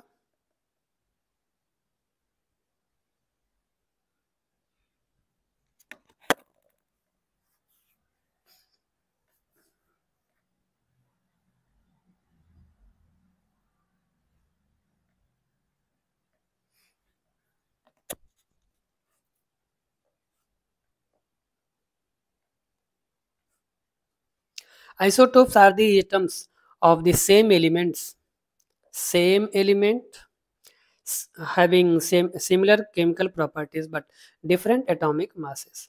अब अलग अलग अगर एटॉमिक मास है और प्रॉपर्टी सेम है तो उनको अलग प्लेस मिलना चाहिए, जो कि नहीं मिला। ठीक है ना। अब जब ये नया पीरियोडिक टेबल मिलेगा तो उसमें जगह ऑटोमेटिक आ जाएगा, क्योंकि अलग अलग अगर एटॉमिक मास को रखने लगे तो बहुत सारे हैं। जैसे हाइड्रोजन के ही है 3 आइसोटोप, तो उनको रखेंगे तो 3 जगह चाहिए। ठीक है ना। इसी तरह से बाकी जिनके भी जिन जिन एलिमेंट के ये आइसोटोप थे, अगर रखने लगे तो पीरियोडिक टेबल में जगह नहीं मिलेगी। तो इट वाज द क्या लिमिटेशंस। अब आगे इसको देखेंगे। जैसे यहाँ पे क्लोरीन का लिया है, क्लोरीन 35, क्लोरीन 37, तो प्रॉपर्टी तो दोनों की सेम है, लेकिन इसका जो मास है ये 35 है और एक का 37 है। तो अब दोनों को ये अलग अलग प्लेस चाहिए एटॉमिक पीरियोडिक टेबल में, तो इनको अलग अलग प्लेस नहीं मिला। क्या हो गया ये, तो इट वाज दी लिमिटेशन, मतलब ये कमी है उनकी। अब आगे आते हैं। सेकंड क्या है, wrong order of atomic masses, some elements could not be explained. तब उसमें ये कौन है, वही निकिल और यहाँ पे ये रहा, 1 मिनट। तो ये आपका कोबाल्ट हो गया और ये निकिल हो गया, इन दोनों का। क्योंकि एटॉमिक मास अगर कोबाल्ट का 58.9 है तो ये बाद में होना चाहिए, और निकिल का 58.7 है तो ये पहले होना चाहिए, लेकिन पीरियोडिक टेबल में ये बाद में था और इसे पहले रखा गया था। अब आते हैं थर्ड में, a correct position could not be assign to hydrogen in the periodic table, और हाइड्रोजन को करेक्ट प्लेस नहीं मिला था। ठीक है ना। तो in the Mendeleev periodic table hydrogen has been placed in a first with alkali metal. This is because like alkali metal से सोडियम, मतलब वो था ना जो सोडियम क्या था, हलीना करे रब से फरियाद, यही था ना, ये रहा। इसको मैं लिख देता हूँ ताकि याद भी होता चलेगा। हलीना करे रब से फरियाद। ठीक है ना। हलीना करे रब से फरियाद। अब आप जैसे इसे याद करना चाहें याद कर सकते हैं। ये मॉडर्न पीरियोडिक टेबल का फर्स्ट ग्रुप है। तो ये जो हाइड्रोजन यहाँ पे दिख रहा है, इसको अल्कली मेटल के साथ रखा गया था। क्यों रखा गया था, अब आगे देखते हैं। इसको इरेज करते हैं। फिर उसके बाद hydrogen combine with the halogen. अब हाइलोजन से भी ये कंबाइन कर जाता है, जैसे ये अब हाइलोजन ग्रुप क्या था, 1 मिनट, फकल बर ये रहा आपका। तो ये आपका हाइलोजन ग्रुप है, fluorine, chlorine, bromine, iodine.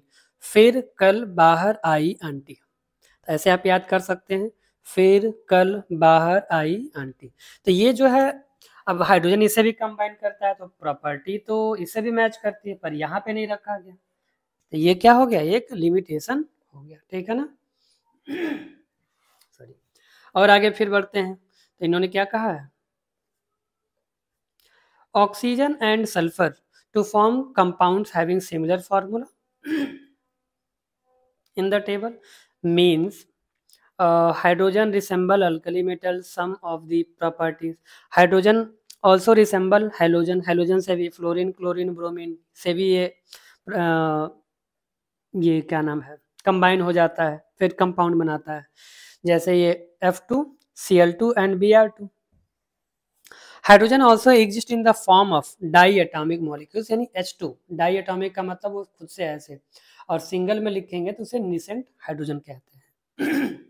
Just like ये हाइड्रोजन हो गया ना, just like hydrogen, hydrogen combine with certain metals to form ionic compound, और ये कुछ मेटल से रिएक्ट करके वह आयनिक बॉन्ड भी बनाता है, नॉन मेटल से भी रिएक्ट करता है।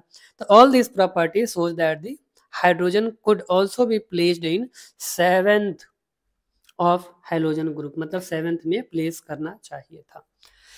लेकिन from above discussion we conclude that on the basis of its properties hydrogen element could be placed in alkali metal, और इसे कहाँ रखा गया, अल्कली मेटल, यानी कि फर्स्ट ग्रुप के सामने, और साथ ही साथ ये हाइड्रोजन ग्रुप के साथ भी रख सकते हैं। तो Mendeleev periodic law could not assign a correct position to hydrogen in the periodic table. तो ये बता नहीं पाए कि पहले ग्रुप के सामने रखें या ये जो 17th ग्रुप है उसके सामने, यानी कि जो हैलोजन ग्रुप है, हैलोजन ग्रुप क्या था, फ्लोरीन, क्लोरीन, ब्रोमीन, इसके सामने यहाँ पे हाइड्रोजन रखें, या पहले ग्रुप जो हलीना करे रब से फरियाद, इसमें भी लिखा था, भूल गया नहीं, चल लिख ही देता हूँ फिर से, यहाँ पे हलीना, हलीना करे रब से फरियाद, ठीक है ना। तो यहाँ रखें फर्स्ट ग्रुप के सामने या 17th ग्रुप के सामने, तो करेक्ट पोजीशन यहाँ पे नहीं मिला, ठीक है ना, किसमें, ओरिजिनल पीरियोडिक टेबल में, यानी कि ओल्ड पीरियोडिक टेबल में। अब आगे बढ़ते हैं। The failure of Mendeleev periodic table law to explain the position of isotope, wrong order of, क्या, wrong order of atomic masses of some elements and position of hydrogen suggested that atomic mass cannot be basis for the classification। तो कुछ element को atomic mass के basis पे नहीं रखा जा सकता, ठीक है ना। तो it was thought that there must be a more fundamental property of element which could give a better explanation for the periodicity in the properties of element, and this property was found to be atomic number of the element। यानी कि Mendeleev ने खुद ही सोचा कि अगर ये ऐसे नहीं सेट हो रहा है तो कुछ ऐसा फंडामेंटल प्रॉपर्टी जरूर होगा, या फंडामेंटल तरीका ऐसा होगा जिसमें ये सारे फिट बैठेंगे, और वो इनको फाइनली मिला, दैट इज एटॉमिक नंबर। तो जब ये एटॉमिक नंबर के बेसिस पे रखते हैं तो ऑटोमेटिक सारे एनॉमलीज दूर हो जाते हैं, सारे जो लिमिटेशंस हैं खत्म हो जाते हैं। तो as we will see after while, if the elements are arranged according to increasing atomic number, all the anomalies of the Mendeleev classification disappear। मतलब जितने भी अभी ये डिमेरिट आए हैं, डिमेरिट यानी कि लिमिटेशंस थे, वो खत्म हो जाएंगे। तो पहला इनका लिमिटेशंस क्या था, तो फर्स्ट लिमिटेशन यही था कि position of isotope could not explained, ठीक है ना। जैसे क्लोरीन का 35, 37 था, दोनों को सेम प्लेस नहीं मिला, क्योंकि अगर एटॉमिक मास पे रखा गया है तो 35, यानी ये जो क्लोरीन है, अब ये क्लोरीन 35 और ये क्लोरीन 37, अब एटॉमिक मास के बेसिस पर रखा गया, दोनों के लिए अलग अलग जगह पे रखना पड़ेगा, क्योंकि प्रॉपर्टी तो सेम है, पर ये नहीं हो सका था। तो it was the first limitation of Mendeleev. And second, what was wrong order of atomic masses of some elements could not be explained। तो कुछ की जो एलिमेंट था उसका मतलब ऑर्डर नहीं बता पाए, जैसे कोबाल्ट और निकल यहाँ पे देखे हैं 58.9, 58.7, और थर्ड हो गया ये हाइड्रोजन को पोजीशन को लेके, ठीक है ना। तो there was a 3 limitations of Mendeleev which has been क्या disappear by using atomic number. जब एटॉमिक नंबर पे रखा गया तो वह दूर हो गया, ठीक है ना। आगे बढ़ते हैं। अब इसका एक चीज और देखना था,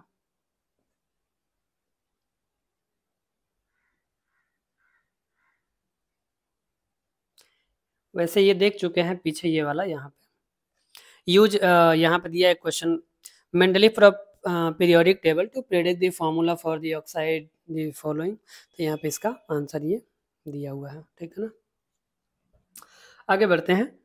present basis for the classification of element, और अभी के समय में किस पे रखा गया है, तो वह एटॉमिक नंबर के बेसिस पे रखा गया है, ठीक है ना। और the significance of atomic number in the classification that being equal to the. अब एक चीज ये देखते हैं इसमें क्या क्या मिला। तो जब एलिमेंट्स को एटॉमिक नंबर के बेसिस पे रखा गया तो उस केस में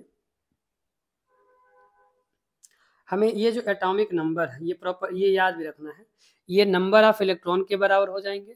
atomic number is equal to number of electron is equal to number of proton also, ठीक है ना। तो ये एटॉमिक नंबर मतलब किसी भी एलिमेंट का, अगर क्लोरीन का एटॉमिक नंबर ये 17 है तो इसमें कितने इलेक्ट्रॉन होंगे, तो 17 इलेक्ट्रॉन होंगे और 17 प्रोटॉन होंगे, ठीक है ना। तो ये हमें ये आपको याद रखने चाहिए, क्योंकि आगे ये क्वेश्चन में यूज होगा, ठीक है।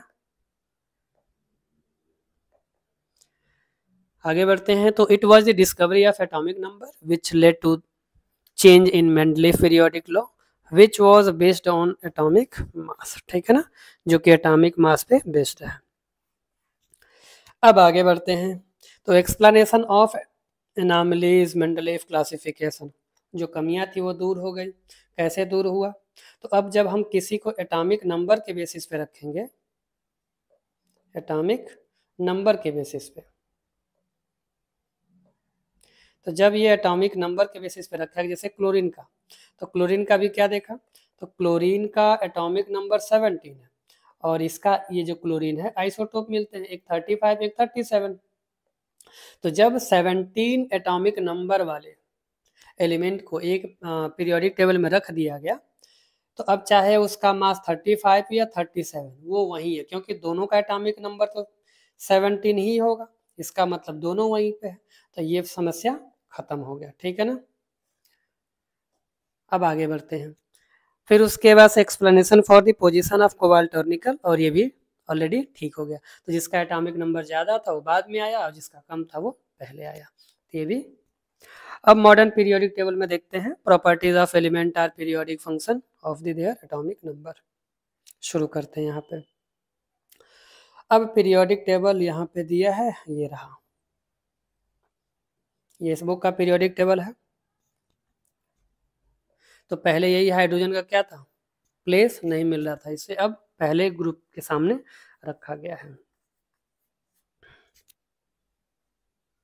तो पहला वो जो क्या नाम है, क्लोरीन का प्रॉब्लम था, ये दूर हो गया, क्योंकि ये 35 इसका एटॉमिक मास है, या 37 है, कोई दिक्कत नहीं, क्योंकि एटॉमिक नंबर दोनों का सेम है, ठीक है, ओके। अब देखते हैं यहाँ पे कहा गया, ये रहा modern periodic table. When the elements are arranged according to increasing atomic number, then the elements having same number of valence electron occur at regular interval। अब ये इसमें बताया, उससे पहले मैं पीरियोडिक टेबल को एक बार हम लोग देख लेते हैं सारे प्रॉपर्टीज को।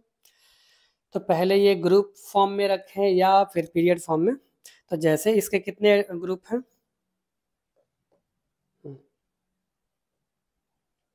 टोटल 18 ग्रुप है, जैसे यहाँ पे लिखा हुआ है 1 2 3 4 5 6 7 8 9 10 11 12 13 14 15 16 17 18। तो ये ग्रुप नंबर हो गया, 1 2 ऐसे करके ये ग्रुप नंबर है।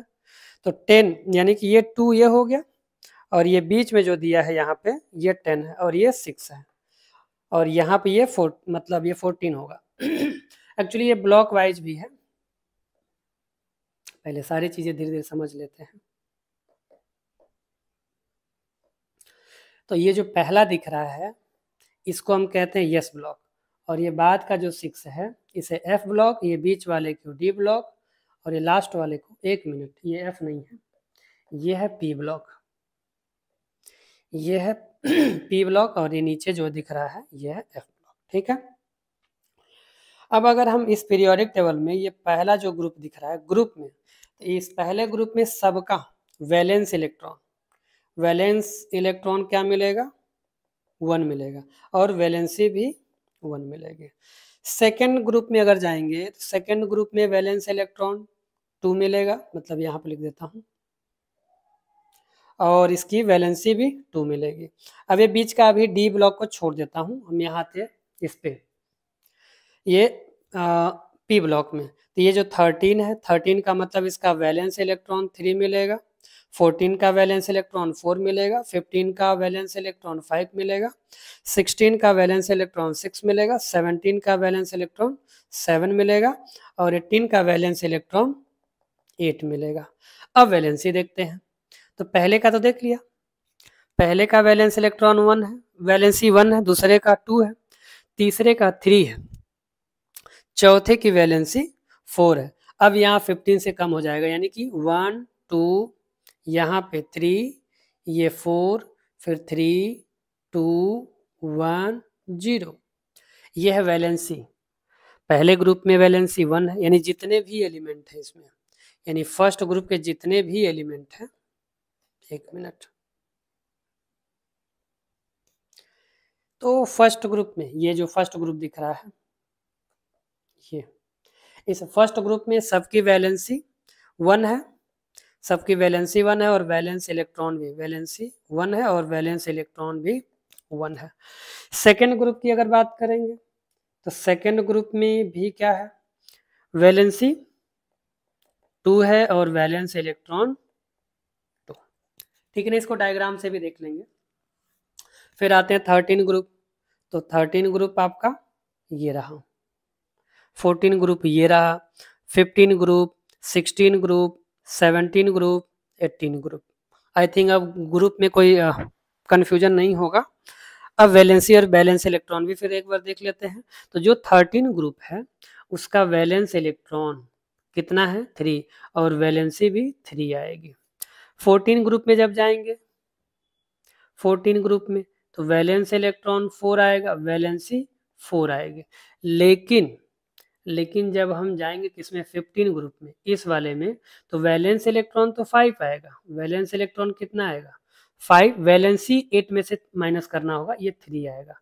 फिर ये 16 का, 16 में जितने भी एलिमेंट हैं, इनकी वैलेंसी 2 आएगी। 17 में जितने एलिमेंट हैं इनका वैलेंसी 1 आएगा, और जो 18 ग्रुप में उसकी वैलेंसी 0 होती है। इसीलिए तो ये अनरिएक्टिव होते हैं, क्योंकि मतलब ये रिएक्ट नहीं करते हैं। वैलेंस ये स्टेबल होते हैं, और स्टेबल हैं तो उन्हें रिएक्ट करने की कोई आवश्यकता नहीं है। यानी इसको अगर रिएक्ट कराना है तो बहुत ज़्यादा एनर्जी देना पड़ता है, तब जाके इलेक्ट्रॉन रिलीज होगा और रिएक्शन कैरी होगा, ठीक है ना। तो पहले ग्रुप का वैलेंसी 1 वैलेंस इलेक्ट्रॉन 1, दूसरे ग्रुप की वैलेंस इलेक्ट्रॉन 2 वैलेंसी 2, 13 ग्रुप का वैलेंस इलेक्ट्रॉन 3 वैलेंसी 3, 14 ग्रुप का, पहले एक बार इरेज कर देता हूँ, 14 ग्रुप का वैलेंस इलेक्ट्रॉन 4 होगा, वैलेंसी 4, 15 ग्रुप का वैलेंस इलेक्ट्रॉन 5 होगा, वैलेंसी, अब जितने भी हैं 5 को, अगर जैसे जितना भी वैलेंस इलेक्ट्रॉन है, क्योंकि ये नॉन मेटल है, अभी ये कॉन्सेप्ट पढ़ेंगे, उसमें से वैलेंस इलेक्ट्रॉन को माइनस करना है। तो 5 को माइनस करते कितना मिलेगा, 3। तो 15 में जो वैलेंसी होगी 3 होगी। 16 में वैलेंस इलेक्ट्रॉन 6 है, 8 में से 6 को माइनस करेंगे तो वैलेंसी 2 आएगी। 17th ग्रुप में वैलेंस इलेक्ट्रॉन 7 है, और 8 में से 7 को माइनस करेंगे तो इसकी वैलेंसी 17 की 1 आएगी। और 18 में जाएंगे तो इसकी वैलेंस इलेक्ट्रॉन 8 है, और 8 में से 8 को माइनस करेंगे तो 0 है। 0 is the valency of 18th group, ठीक है ना। आई होप इतना क्लियर हो गया होगा। अब उसी तरह से अगर हम बात करेंगे पीरियड की, तो ये 18 ग्रुप हो गए और पीरियड कितने होंगे, 7, सामने दिख रहा है।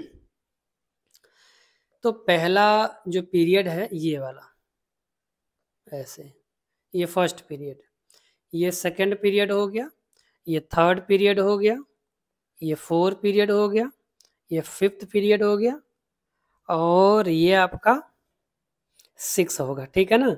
लेकिन इसके बाद से यहाँ पे ये आता है, फिर यहाँ खत्म होके फिर यहाँ से शुरू होगा। फिर अगर हम ये 7th पीरियड की बात करें तो यहाँ तक आएगा, ये यहाँ तक, और इसके बाद से फिर से ये यहाँ पे शुरू हो जाएगा, फिर यहाँ खत्म हुआ है, फिर यहाँ से शुरू हो जाएगा, ठीक है ना। तो इस तरह से ये 7 पीरियड है। इसको इरेज करते हैं फिर समझते हैं।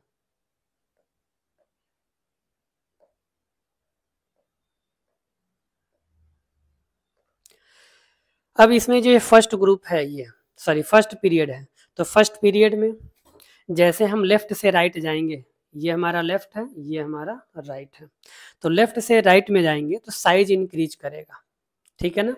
अब वो समझते हैं आगे, क्योंकि नंबर ऑफ इलेक्ट्रॉन अभी देखा बढ़ता जा रहा है। इसमें वैलेंस इलेक्ट्रॉन में 1 है, इसमें वैलेंस इलेक्ट्रॉन 2 है, इसमें 3 है, 4 है, 5, 6, 7, 8। तो जब नंबर ऑफ इलेक्ट्रॉन बढ़ेंगे, अगर किसी का एटॉमिक स्ट्रक्चर लिखते हैं, किसका लिखा, लिख लेते हैं सोडियम का, ये है सोडियम। और सोडियम ये रहा, इसका सोडियम का एटॉमिक नंबर 11 है। तो इसका इलेक्ट्रॉनिक कॉन्फ़िगरेशन के अकॉर्डिंग 281 आएगा इलेक्ट्रॉनिक कॉन्फ़िगरेशन। अब ये क्या होता है, तो इसे पढ़ लिया होगा, ठीक है। इसमें अभी बाद में देख लेते हैं क्या होता है। ये इलेक्ट्रॉन का डिस्ट्रीब्यूशन है, ये टोटल एटॉमिक नंबर 11 है ना, इसी को डिस्ट्रीब्यूट किया गया, और ये फॉर्मूला है 2n², यहीं से मिलता है। n की वैल्यू 1 लेंगे तो 2 मिलेगा, 2 लेंगे तो 2 2 4 2 मतलब 8 आएगा।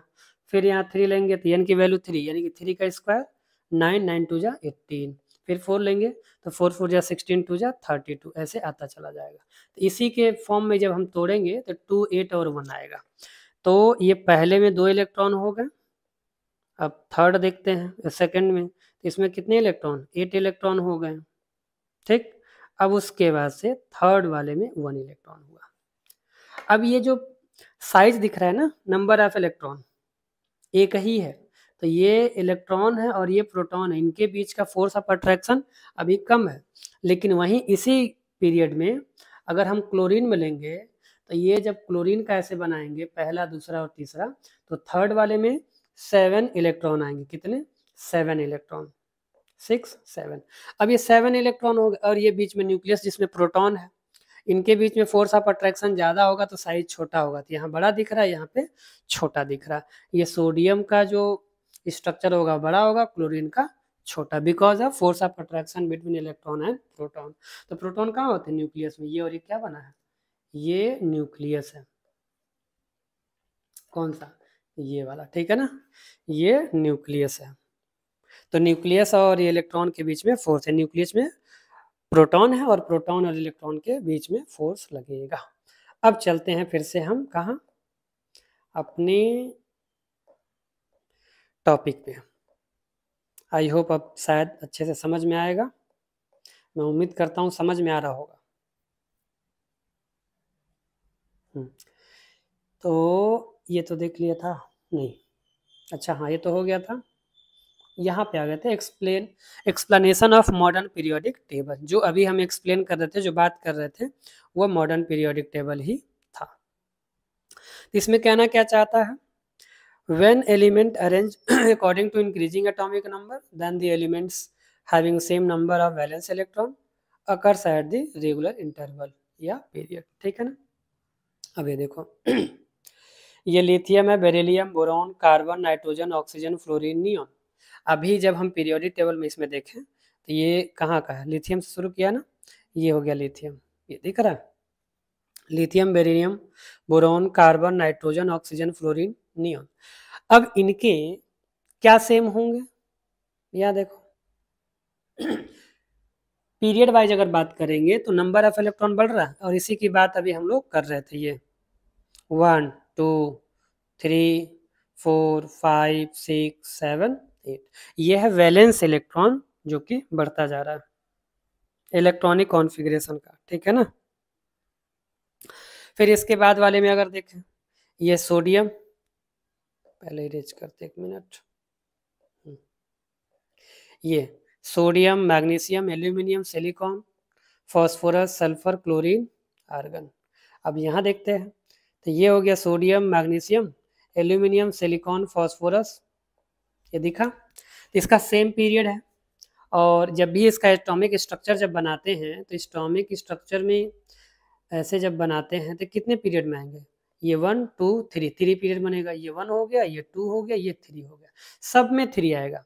ये सोडियम में भी, मैग्नीशियम में भी, aluminium, silicon, phosphorus, sulphur, chlorine, argon, इन सब में क्या 3 ही पीरियड आने वाले हैं, इससे ज़्यादा नहीं आ सकता। ये इसकी प्रॉपर्टी है।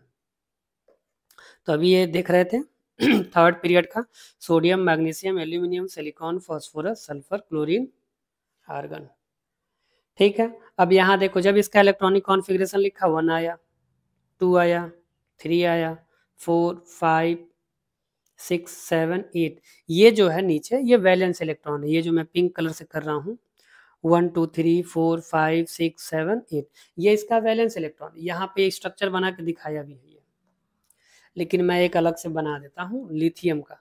अभी फिर से मैं लिख ही देता हूँ, क्या पता प्रॉब्लम हो रही हो। 2n², ये इलेक्ट्रॉनिक कॉन्फ़िगरेशन यहाँ से लिखते हैं। n की वैल्यू 1 रखेंगे तो 2 मिलेगा, फिर जब 2 रखेंगे तो 2 8 आएगा, फिर 18 32, फिर 5 रखेंगे तो 5 5 जा 25, 25 2 जा 50। मतलब n की वैल्यू जो रखना उसी का स्क्वायर करके 2 से मल्टीप्लाई कर देना, आ जाएगा। अब इसके आगे 1 2 3 4 5 6 आएगा ना, तो 6 का स्क्वायर 36, 36 2 जा 72, इतने में हमारा काम हो जाएगा। आगे भी हम निकाल सकते हैं पर ज़रूरत नहीं है, ठीक। अभी हमारा इलेक्ट्रॉनिक कॉन्फ़िगरेशन रेडी है। अब हम ये इस लिथियम का लिखने जा रहे हैं। तो लिथियम का एटॉमिक नंबर कितना 3 होता है। तो पहले ये जो दिख रहा है, पहले शेल में कितना 2 इलेक्ट्रॉन रखेंगे, दूसरे में 8 रखेंगे। तो 8 तो रख सकते हैं, लेकिन हमारे पास 3 ही था, 3 में 2 रख लिया, 1 बचा, तो ये हो गया। तो 2 और 1 यहाँ पे दिखा। सिमिलरली जब बेरिलियम का लिखेंगे तो ऐसे आएगा 2 2, फिर 2 3, 2 4, 2 5, 2 6, 2 7, 2 8। अब यहाँ सोडियम का है, तो सोडियम का तो बना के पीछे दिखाया ही था। मैग्नीशियम का बना के फिर से मैं दिखा दे रहा हूँ, यहीं पे यहीं देख लेते हैं। ये रहा मैग्नीशियम, इसका 12 होता है। तो इलेक्ट्रॉनिक कॉन्फ़िगरेशन क्या होगा 2 8। अब 12 है तो पहले में 2 रखना है, यहाँ पे पहले हमें 2 रखना है, फिर 8 रखना है, तो ये तो हो गया। अब अगले वाले में 18 चाहिए, मतलब 18 रख सकते हैं, उतना कैपेसिटी है उसकी, लेकिन हमारे पास बचा है सिर्फ 2, तो हम 2 ही रखेंगे, ठीक है ना। KLM ये इसका नेम है शेल का। तो पहले में 2, दूसरे में 8, तीसरे में 2। अब इसका जब एटॉमिक स्ट्रक्चर बनाएंगे तो हम भी ऐसे ही उसका नाम लिख लेते हैं, उसे प्लस भी लिखेंगे तो कोई दिक्कत नहीं है, क्योंकि न्यूक्लियस में प्रोटॉन होते हैं। तो अब ये लिखा मैग्नीशियम, फिर ये हो गया न्यूक्लियस। अब इसका पहला शेल देखते हैं, पहले शेल में कितने इलेक्ट्रॉन हैं। पहले शेल में 2 इलेक्ट्रॉन है, तो 1 और 2 हो गया। फिर आते हैं सेकंड सेल, तो सेकंड सेल में कितने इलेक्ट्रॉन 8 हैं, 8 रखते हैं, 1 2 3 4 5 6 7 8। और थर्ड वाले में अगर देखते हैं, कलर चेंज कर देते हैं, ये हो गया थर्ड ऑर्बिट। और थर्ड ऑर्बिट में कितने इलेक्ट्रॉन है 2 इलेक्ट्रॉन, तो 2 यहाँ रख दो।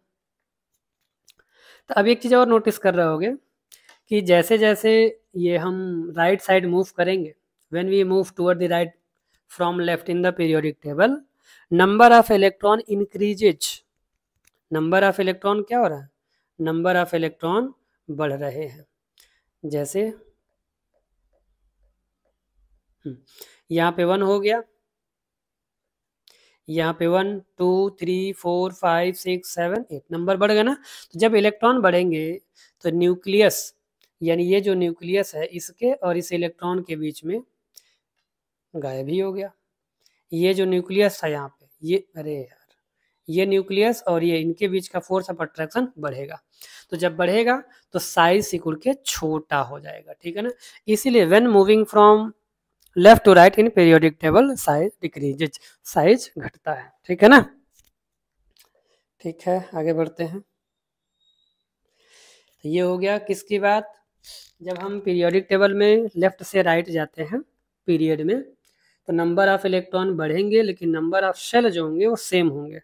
अगर ये सेकंड पीरियड है, ये सेकंड पीरियड है, तो इसमें 2 ही शेल होंगे, और ये थर्ड शेल है, मतलब थर्ड पीरियड है, तो उसमें इस तरह से 1 मतलब 1 2 और ये 3 पीरियड मिलेंगे, ठीक है ना, नंबर ऑफ शेल। आगे बढ़ते हैं। अब यहाँ पे बोला है modern periodic table, long form of periodic table. अब इसी को फिर समझेंगे, ये जितना भी देखे हैं उसी को अच्छे से यहाँ से समझते हैं। तो पीरियोडिक टेबल बता ही दिया था कि टोटल 18 ग्रुप है, 7 पीरियड हो गए, और 118 अभी के लिए एलिमेंट है, ठीक है ना।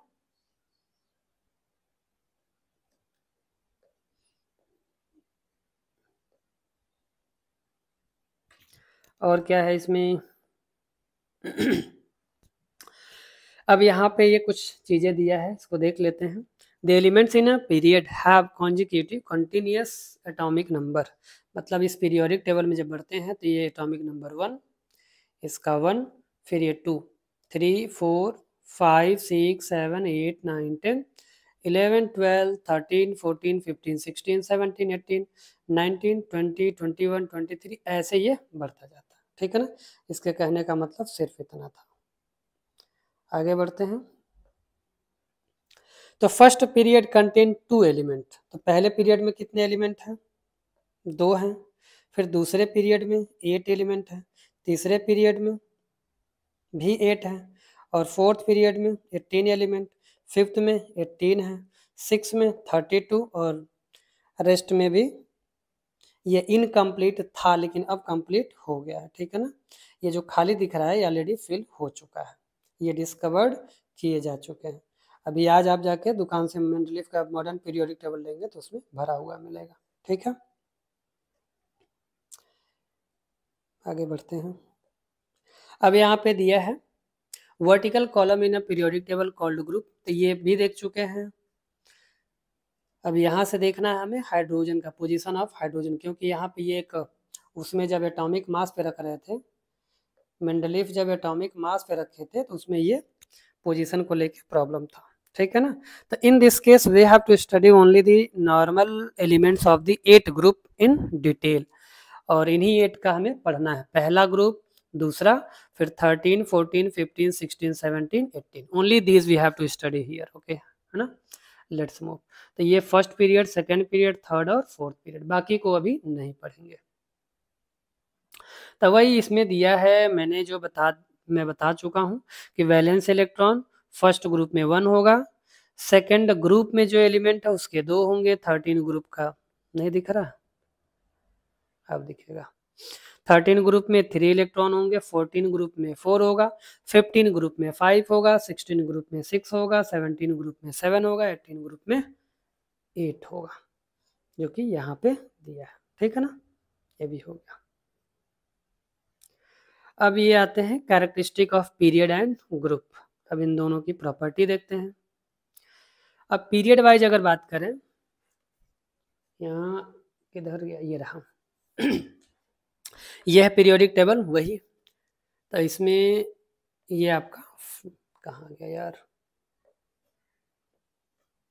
ये थोड़ा जूम कर लेता हूँ। तो ये हो गया फर्स्ट, ये सेकंड पीरियड, ये थर्ड हो गया, ये fourth period, fifth, six, seventh. तो हमें पढ़ना कौन सा है, 1 2 3 4, 4 तक पढ़ना है, 4 पीरियड। 5 भी थोड़ा थोड़ा देख लेंगे, है ना, इरेज करते हैं। अब इसके बाद ये कह रहा है, ये जो फर्स्ट इधर, ये जो फर्स्ट ग्रुप हो गया, ये सेकंड सॉरी पीरियड हो गया, ये क्या है, पीरियड है। ऐसे लेफ्ट टू राइट जो मूव करेंगे तो इसमें ये एलिमेंट आ रहा है, इधर इधर ये एलिमेंट आ रहा है, lithium, beryllium, boron, carbon, erase करते हैं, शायद दिख ना रहा हो। तो ये लिथियम, बेरिलियम, फिर boron, carbon, nitrogen, oxygen, fluorine, neon. अब जैसे इसमें मूव करेंगे यहाँ पे बैलेंस वैलेंस इलेक्ट्रॉन बढ़ रहा है ना, 1 2 3 4 5 6 7 8, ये ऐसे बढ़ रहा है। तो जब हम मूव करेंगे तो वैलेंस इलेक्ट्रॉन बढ़ेगा। फिर आगे भी देख लेते हैं। और वैलेंसी क्या होगी, पहले 1 2 3 4, फिर डिक्रीज होगा 3 2 1 0, ये भी हम पीछे देख चुके हैं, पहले ही एक्सप्लेन कर चुके हैं। तो 1 2 3 4 तक जाएगा, 4 के बाद से 3 2 1 0 हो जाएगा। चलिए आगे बढ़ते हैं। अगला साइज की बात कर लेते हैं, तो साइज डिक्रीज होगा, और साइज क्यों डिक्रीज होगा ये भी हमने बता दिया। यहाँ पे ये नोट कर सकते हैं कि 1 पिकोमीटर में 10 to the power 12 minus 12 metre होता है। ठीक है ना, 1 पिकोमीटर में, और 1 मीटर में बात करेंगे तो 10 टू द पावर 12 पिकोमीटर हो जाएगा यहाँ पे। अब ये साइज ऑफ एटम की बात करें तो साइज क्या हो रहा है, डिक्रीज हो रहा है कंटिन्यूसली, क्योंकि जो वैलेंस इलेक्ट्रॉन है, इसके जो लास्ट शेल में इलेक्ट्रॉन थे, यहाँ 1 था, यहाँ 2 इलेक्ट्रॉन बाहर, यहाँ 3 इलेक्ट्रॉन, यहाँ 4, यहाँ 5, यहाँ 6, यहाँ 7। तो नंबर ऑफ इलेक्ट्रॉन जब आउटर मोस्ट शेल में, यहाँ पे 1 है ना लास्ट में, यहाँ पे 2, यहाँ पे 3, यहाँ पे 4, यहाँ पे 5, यहाँ पे 6 हो गए, तो ये क्या करेंगे, यहाँ 7 हो गए। तो ये फोर्स ऑफ अट्रैक्शन लगाने की वजह से, चूंकि बीच में क्या होता है, ये न्यूक्लियस है, यहाँ पे बीच में न्यूक्लियस, इसमें प्रोटॉन होते हैं, प्रोटॉन और न्यूट्रॉन के बीच में जब फोर्स ऑफ अट्रैक्शन होगा तो ये स्क्वीज कर जाएगा, छोटा हो जाएगा, इसीलिए यहाँ पे लेफ्ट टू राइट जाते समय साइज डिक्रीज हो रहा है। और ये सभी पीरियड के लिए लागू होता है, ये केवल इस सोडियम वाले के नहीं, ये केवल इस सोडियम वाले का, ये यहाँ पे इस वाले का ही नहीं, ये सभी जितने भी पीरियड हैं उन सब के लिए ये फॉलो होता है, चाहे ये सेकंड की बात करें, थर्ड की बात करें, फोर्थ, यानी जितने भी हैं इन सब में होगा, लेकिन इसमें स्लाइटली कम हो सकता है। ठीक है ना, अभी आगे ये तो हो गया, अब आगे बढ़ते हैं। मेटेलिक कैरेक्टर, क्योंकि पहले मेटल है, फिर मेटलॉइड है, फिर नॉन मेटल। अब मेटलॉइड देख लेते हैं, तो मेटलॉइड कौन है, ये जो स्टेयर आपको दिख रहा है, ये वाला, एक minute. Boron, silicon, boron, silicon, germanium, arsenic, antimony, tellurium, polonium. ये जो आपको ये सीढ़ी जैसा दिख रहा है, ये आपका मेटलॉयड है। क्या है? मेटलॉयड। इसे याद करना है अगर, तो याद कैसे करेंगे? तो इसे याद हम करेंगे, भीख से जर्मनी ऑस्ट्रेलिया, भीख से जर्मनी ऑस्ट्रेलिया सब तेल लेने पोलैंड गया। भीख से जर्मनी ऑस्ट्रेलिया सब तेल लेने पोलैंड गया। एक्चुअली तेल का क्राइसिस बीच में बहुत ज़्यादा आया ही था और आज तक बढ़ा ही हुआ है, कम होने का नाम ही नहीं ले रहा है। तो उसी समय बनाया था। बाकी आप अपने याद करने के लिए कोई और अगर निमोनिक्स बना सकते हैं या डायरेक्ट याद कर सकते हैं तो that is very good, that is the best. अगर नहीं याद होता तो आप ऐसे याद कर लीजिए। कैसे? भीख से जर्मनी ऑस्ट्रेलिया सब तेल लेने पोलैंड गए।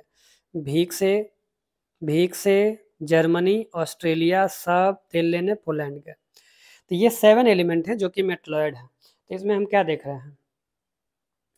तो जब हम लेफ्ट से राइट मूव करेंगे पीरियोडिक टेबल में, तो मेटल खत्म हो रहा है। मेटल के बाद क्या आएगा? नॉन मेटलॉयड आएगा, फिर नॉन मेटल। तो यानी मेटेलिक कैरेक्टर डिक्रीज करेगा, लेकिन वहीं पहले मेटल है, फिर मेटलॉयड, फिर इधर नॉन मेटल। तो नॉन मेटेलिक कैरेक्टर इंक्रीज होगा, बढ़ेगा। क्या होगा? बढ़ेगा। तो मेटेलिक कैरेक्टर डिक्रीज होगा बट नॉन मेटेलिक बढ़ेगा। ठीक है ना? ये क्यों ऐसा हो रहा है आपको समझ में आ गया होगा, क्योंकि पहले मेटल बाद में नॉन मेटल। तो लेफ्ट से राइट जा रहा है ना, इधर ऐसे मूव कर रहा है। लेफ्ट से राइट पीरियोडिक टेबल में मूव करेंगे तो राइट में मेटल तो है ही नहीं, नॉन मेटल है, तो मेटल की प्रॉपर्टी नहीं कहा। इसी वजह से मेटालिक प्रॉपर्टी डिक्रीज करेगा whenever we are moving from left to right in periodic table.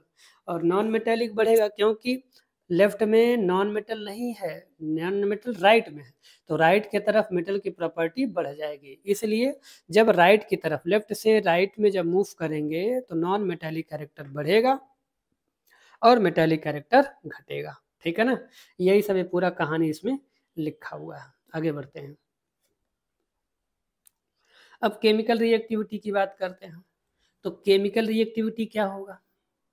पहले तो ये वेरी रिएक्टिव है, फिर बाद में भी वेरी रिएक्टिव, बीच में लिस्ट रिएक्टिव है। तो क्या होगा ये? जैसे वेरी रिएक्टिव तो पहले है, तो रिएक्टिविटी यहाँ से यहाँ तक तो डिक्रीज करेगी। फिर जब आगे बढ़ेंगे इसके आगे तो ये इंक्रीज करेगा। क्यों? क्योंकि बीच में जो लिस्ट रिएक्टिव है तो उधर कम हो जाएगा, यानी कि पहले ज़्यादा होगा फिर कम होगा। और फिर जैसे ही नॉन मेटल की तरफ बढ़ेंगे तो उधर हाई रिएक्टिव यानी वेरी रिएक्टिव है, तो वो प्रॉपर्टी यानी कि केमिकल रिएक्शन करने की प्रोबेबिलिटी बढ़ जाएगी। प्रोबेबिलिटी नहीं, यानी कि क्या कहते हैं, रिएक्शन बढ़ जाएगा। ठीक है ना? तो इसीलिए पहले केमिकल रिएक्शन यानी कि केमिकल रिएक्टिविटी या केमिकल रिएक्टिविटी ऐसे जब बढ़ेंगे लेफ्ट से राइट तो पहले डिक्रीज होगा, फिर उसके बाद से इंक्रीज हो जाएगा। क्यों? क्योंकि बीच में लिस्ट रिएक्टिव है तो वहाँ पे रिएक्टिविटी कम होगी, फिर उसके बाद से ऑटोमेटिक यहाँ बढ़ेगा। इसीलिए पहले डिक्रीज करेगा फिर इंक्रीज करेगा। ठीक है? ये कहानी आप फिर पढ़ लीजिएगा, इसमें सब कुछ बस वही दिया हुआ है। अब आगे बढ़ते हैं। Nature of oxide. तो देखो, ये आपका फर्स्ट ग्रुप का एलिमेंट हाईली बेसिक है और ये हाईली एसिडिक। तो ऐसे याद कर लेना, जो मेटल है वो बेसिक बनाएगा, जो नॉन मेटल है वो एसिडिक बनाएगा। जो मेटल है वो बेसिक बनाएगा, जो नॉन मेटल है वो एसिडिक बनाएगा। ठीक है ना? और जो मेटलॉयड है वो दोनों में काम करेगा, यानी कि एसिडिक और बेसिक दोनों बनाएगा। तो इस तरह से आप एक चीज बताओ, पहले क्या है? मेटल है, बाद में क्या है? Non metal. तो जो मेटल ये जो पहले मेटल है, मेटल है, तो मेटल बेसिक बनाएगा, तो बेसिक कैरेक्टर तो घटेगा, जब राइट में जाएंगे तो क्या होगा? घटेगा। और ये लास्ट में क्या है? एसिड है, अरे सॉरी नॉन मेटल है, और नॉन मेटल एसिडिक होता है। तो जब लेफ्ट से, लेफ्ट में तो नहीं है ना नॉन मेटल, तो लेफ्ट से जब राइट मूव करेंगे तो एसिडिटी यानी कि acidic nature of oxide will increase.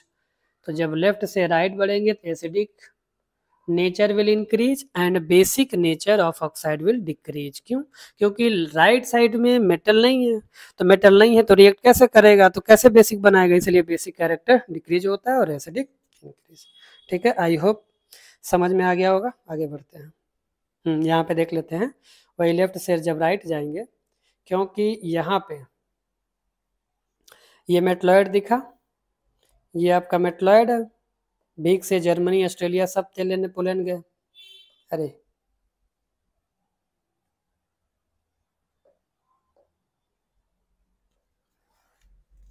Statin. और यहाँ पे क्या दिया है, चलो ठीक है, दोनों है, आगे बढ़ते हैं। तो ये जो आपका मेटलॉयड है, boron, silicon, germanium, arsenic, antimony, tellurium, ये सब नॉन मेटल है, एम्फोटेरिक है, ठीक है ना। तो एसिड और बेसिक दोनों बनाते हैं। इधर वाला ये सब क्या है, इधर वाला मेटल है और ये सब नॉन मेटल है, इस साइड के नॉन मेटल है। तो इसीलिए जब हम इधर ऐसे मूव करते हैं लेफ्ट टू राइट, तो लेफ्ट से राइट जब बढ़ेंगे तो बेसिक कैरेक्टर डिक्रीज करेगा, और जब लेफ्ट से राइट यहाँ पे एसिडिक की बात करेंगे तो एसिडिक कैरेक्टर बढ़ेगा, क्योंकि जो नॉन मेटल होते हैं वो एसिडिक बनाते हैं, नॉन मेटल एसिडिक बनाते हैं और मेटल बेसिक बनाते हैं, ठीक है। I hope it is clear. Let's move.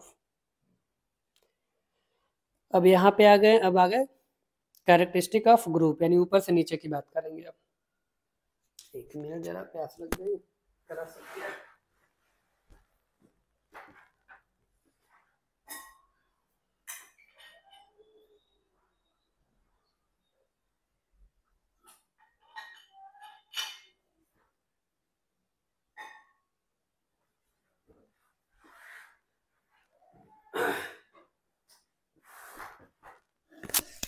हाँ, तो अब कैरेक्टरिस्टिक ऑफ ग्रुप, ग्रुप में देखते हैं। तो जब पीरियोडिक टेबल में ग्रुप में बात करेंगे, यहाँ देख लेते हैं, ये रहा अपना पीरियोडिक टेबल और ये 3 ग्रुप हैं, ठीक है ना। ये पहला ग्रुप, ये सेकंड, ये 13, 14, 15, 16, 17, 18। तो फर्स्ट ग्रुप में अगर मूव करते हैं तो फर्स्ट ग्रुप में ये जितने भी एलिमेंट हैं इन सब में वैलेंसी भी 1 होगी और वैलेंस इलेक्ट्रॉन 1 होगा। सेकेंड ग्रुप में वैलेंसी 2 होगी, वैलेंस इलेक्ट्रॉन 2 है। 13 ग्रुप में वैलेंसी 3 होगी और वैलेंस इलेक्ट्रॉन 3 होगा। यानी वैलेंस इलेक्ट्रॉन मतलब आउटर मोस्ट सेल में, यानी कि जब हम स्ट्रक्चर बनाते हैं, ऐसे सोडियम का बनाया था ना, ऐसे इस तरह से ये 3, तो ये जो आखिरी वाला होता है उसी को वैलेंस इलेक्ट्रॉन कहते हैं। तो आखिरी वाले में कितना इलेक्ट्रॉन होगा, वही उसी की बात कर रहे हैं, ठीक है ना। तो 13 वाले में 3 होगा, वैलेंसी भी और वैलेंस इलेक्ट्रॉन भी। 14 में जब जाएंगे, किसमें, एक मिनट, हाँ, जब 14 में जाएंगे तो वैलेंसी 4 होगी और वैलेंस इलेक्ट्रॉन 4 होगा। और 15 में जाएंगे तो वैलेंसी वैलेंसी कम हो जाएगी। वैलेंसी मैंने क्या बताया, पहले वन, फिर 2, फिर 3, फिर 4, फिर 3, 2, 1, 0, ऐसे वैलेंसी बढ़ेगी, 4 तक जाएगी, फिर 3, 2, 1, 0 हो जाएगी। लेकिन वैलेंस इलेक्ट्रॉन यानी कि जो आउटर मोस्ट शेल है, ये बाहर वाला, यानी कि ये अगर बन गया तो लास्ट में जो इलेक्ट्रॉन बन रहा है ना, उसे वैलेंस इलेक्ट्रॉन कहते हैं, ठीक है। तो वो बढ़ेगी, वैलेंस इलेक्ट्रॉन क्या होगा, बढ़ेगा। वैलेंस इलेक्ट्रॉन क्या होगा, बढ़ेगा, ठीक है ना। तो पहले में 1, पहले में 1 हो गया, 2 हो गया, 3 हो गया, 4, 5। 16 ग्रुप में जब हम आएंगे तो 16 ग्रुप के वैलेंस इलेक्ट्रॉन, बाहर वाले शेल में 6 इलेक्ट्रॉन और वैलेंसी 2 होगी। 17 में 7 इलेक्ट्रॉन बाहर होंगे, मतलब वैलेंस इलेक्ट्रॉन, और उसकी वैलेंसी 1 होगी। फिर इसमें आएंगे, ये नोबल गैस वाले में, नोबल गैस, अक्रिय गैस, अनरिएक्टिव एलिमेंट्स, ठीक ना। तो इसकी वैलेंसी 0 होगी और वैलेंस इलेक्ट्रॉन 8 होगा। यानी उसके जब स्ट्रक्चर बनाएंगे तो उसके बाहर वाले शेल में 8 इलेक्ट्रॉन होंगे बट वैलेंसी 0, ठीक है ना। Actually every element try to gain octet, मतलब ऑक्टेट वो चाहते हैं, और ऑक्टेट होने की वजह से वो स्टेबल हो जाते हैं। जब स्टेबल हो जाएंगे तो रिएक्शन में पार्ट नहीं लेंगे, और इसी वजह से तो रिएक्ट करते हैं। क्योंकि अगर सोडियम के वैलेंस इलेक्ट्रॉन में 1 इलेक्ट्रॉन था, वो जैसे ही दे देगा फिर स्टेबल हो जाएगा। ये सेकंड ग्रुप में आएंगे, सेकंड ग्रुप में बाहर 2 इलेक्ट्रॉन हो तो वो जैसे ही 2 निकल जाएगा फिर वो स्टेबल हो जाएगा। 13 ग्रुप में 3 होता, 3 निकलते ही स्टेबल हो जाएगा। और ये जो 17th ग्रुप है, अगर 17th ग्रुप की बात करते हैं तो 17 में 7 इलेक्ट्रॉन होते हैं, तो वो नहीं देगा, ठीक है ना। वो नॉन मेटल है और ऊपर से ऑक्टेट बनाने के लिए 8 इलेक्ट्रॉन चाहिए। अब 7 इलेक्ट्रॉन इसके पास है ही है। अब उसके अगर आउट, जैसे क्लोरीन का अगर एग्जांपल लें तो क्लोरीन के ये थर्ड शेल में ये 7 इलेक्ट्रॉन होंगे लास्ट में। अब इन 7 इलेक्ट्रॉन में इसको निकालने के लिए बहुत एनर्जी देना पड़ेगा, लेकिन अगर एक इलेक्ट्रॉन अलग से दे देते हैं, अगर 1 इलेक्ट्रॉन हम अलग से दे दें तो इसका ऑक्टेट कंप्लीट हो जाएगा और वो इजीली हो जाएगा। तो that's why we are giving electron to the non metal, क्योंकि वो ऑक्टेट के लिए 8 चाहिए और 4 से ज़्यादा होता है, तो 4 से ज़्यादा है तो उनको इलेक्ट्रॉन जितने की कमी है उतना दे दो, उनका ऑक्टेट कंप्लीट हो जाएगा, फिर वो स्टेबल हो जाएंगे। ठीक है, आगे बढ़ते हैं। आई होप इतना समझ में आ गया होगा और ऐसा ही आगे भी देखना है।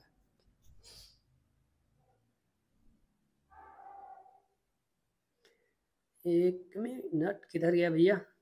अच्छा, यहाँ पे थे हम लोग, यहाँ पे आ गए थे। वैलेंस इलेक्ट्रॉन की बात कर रहे थे ग्रुप में, तो यहाँ पे दिया हुआ है ये सोडियम, अरे लिथियम सोडियम पोटेशियम, क्या है ये? सोडियम, अरे लिथियम सोडियम पोटेशियम, इसके ये 1 1 सब में दिया है। ये है इसका वैलेंस इलेक्ट्रॉन। क्या है ये? वैलेंस इलेक्ट्रॉन सेम है, वैलेंस इलेक्ट्रॉन भी सेम होगा और वैलेंसी भी। ये सेकंड ग्रुप का है तो इसमें भी वैलेंस इलेक्ट्रॉन सेम है। ये इलेक्ट्रॉनिक कॉन्फ़िगरेशन है और ये वैलेंस इलेक्ट्रॉन इधर दिया है। ठीक है ना, कोई दिक्कत नहीं। ठीक है, आगे बढ़ते हैं। और ये यहाँ पे 17th ग्रुप, यहाँ पे फ्लोरीन क्लोरीन ब्रोमीन, ये फ्लोरीन क्लोरीन ब्रोमीन आयोडीन, इसके लास्ट में यानी कि जो इलेक्ट्रॉनिक कॉन्फ़िगरेशन लिखा है इसके लास्ट में कितने इलेक्ट्रॉन हैं? 7 7 7 7। ठीक है ना, और ये वैलेंस इलेक्ट्रॉन हो गए और वैलेंसी कितनी हो जाएगी? 8 - 7 इज इक्वल टू 1, तो 1 इज अ वैलेंसी। ठीक है, ओके, आगे बढ़ते हैं। ये तो पीरियोडिक टेबल हो गया। फिर यहाँ पे ये क्या बात कर रहा है? All the elements of group 18 have 8 valence electron. अच्छा, 18th वाला ये जो पीरियोडिक टेबल है, ये लास्ट का, ये लास्ट का, ये इसमें ये helium neon argon krypton xenon radon, इसको कैसे याद करेंगे? हनी सिंह, और ये कौन है? अरे हनी, दोनों एक ही में हो गया। हनी, आर्यन, कैटरीना, जरीन से रात में मिले। अब याद करने का तरीका बाकी आपका अपना हो सकता है, बाकी मैंने ऐसे बनाया है। ये हो गए हनी सिंह, ये हो गए ये हो गई ऐश्वर्या राय, ये कैटरीना। तो हनी सिंह, ऐश्वर्या राय, कैटरीना कैफ जरीन से रात में मिले। अब बताओ रात में मिलने की क्या जरूरत है? होगा, ठीक है, पार्टी शार्टी की बात, ठीक है ना। तो ये हनी सिंह, ऐश्वर्या राय, कैटरीना कैफ जरीन से रात में मिले। ठीक है ना, एक मिनट।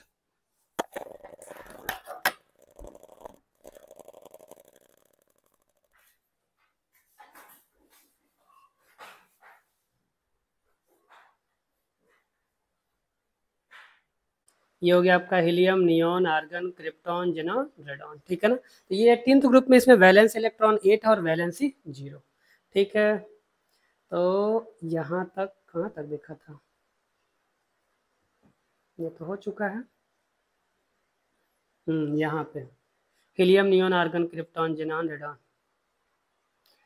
इसमें यानी हीलियम में तो 2 होगा, बाकी में 8 होगा, क्योंकि हीलियम का एटॉमिक नंबर 2 ही होता है। ठीक है ना,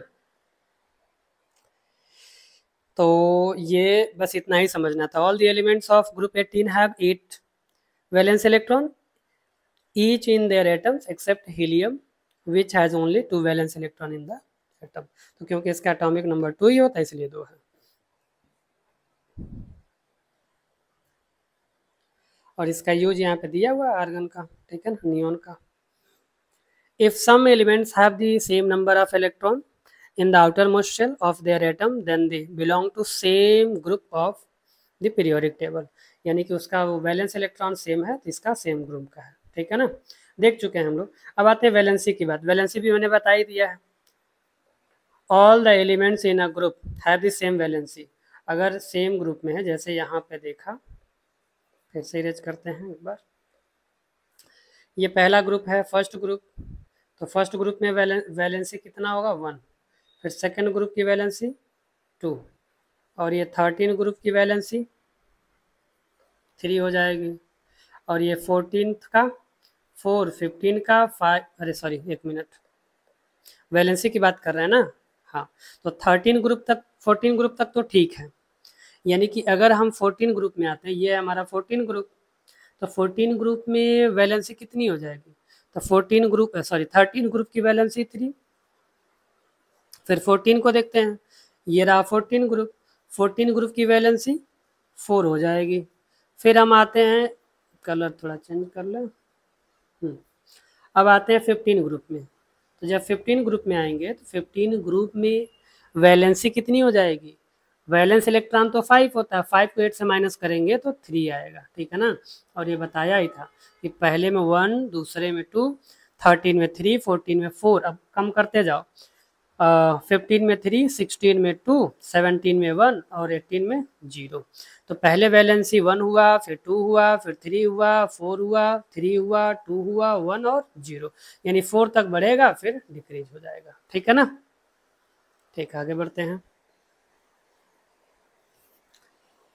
तो ये हमने देख लिया वैलेंसी भी, और ऊपर से नीचे जाएंगे तो साइज इंक्रीज होगा। क्यों इंक्रीज होगा नंबर ऑफ साइज, क्योंकि नंबर ऑफ शेल बढ़ेंगे। अब यहाँ ये समझना है, समझना ये है कि अगर लिथियम का लेते हैं, अच्छा इसको हम यहाँ समझ लेते हैं अपने डायग्राम में, 1 मिनट, ये समझ रहे हैं ना, ये देख रहे हैं। अब आते हैं पीरियोडिक टेबल पे। तो जब ऊपर से नीचे पीरियोडिक टेबल में नीचे जाएंगे तो नीचे जाने पे साइज बढ़ेगा। जैसे फर्स्ट ग्रुप का लेते हैं, ये ऐसे मूव कर रहे हैं नीचे की तरफ, ये हमने कौन सा ले, ये ले लेते हैं, हाँ ये शायद दिख रहा होगा।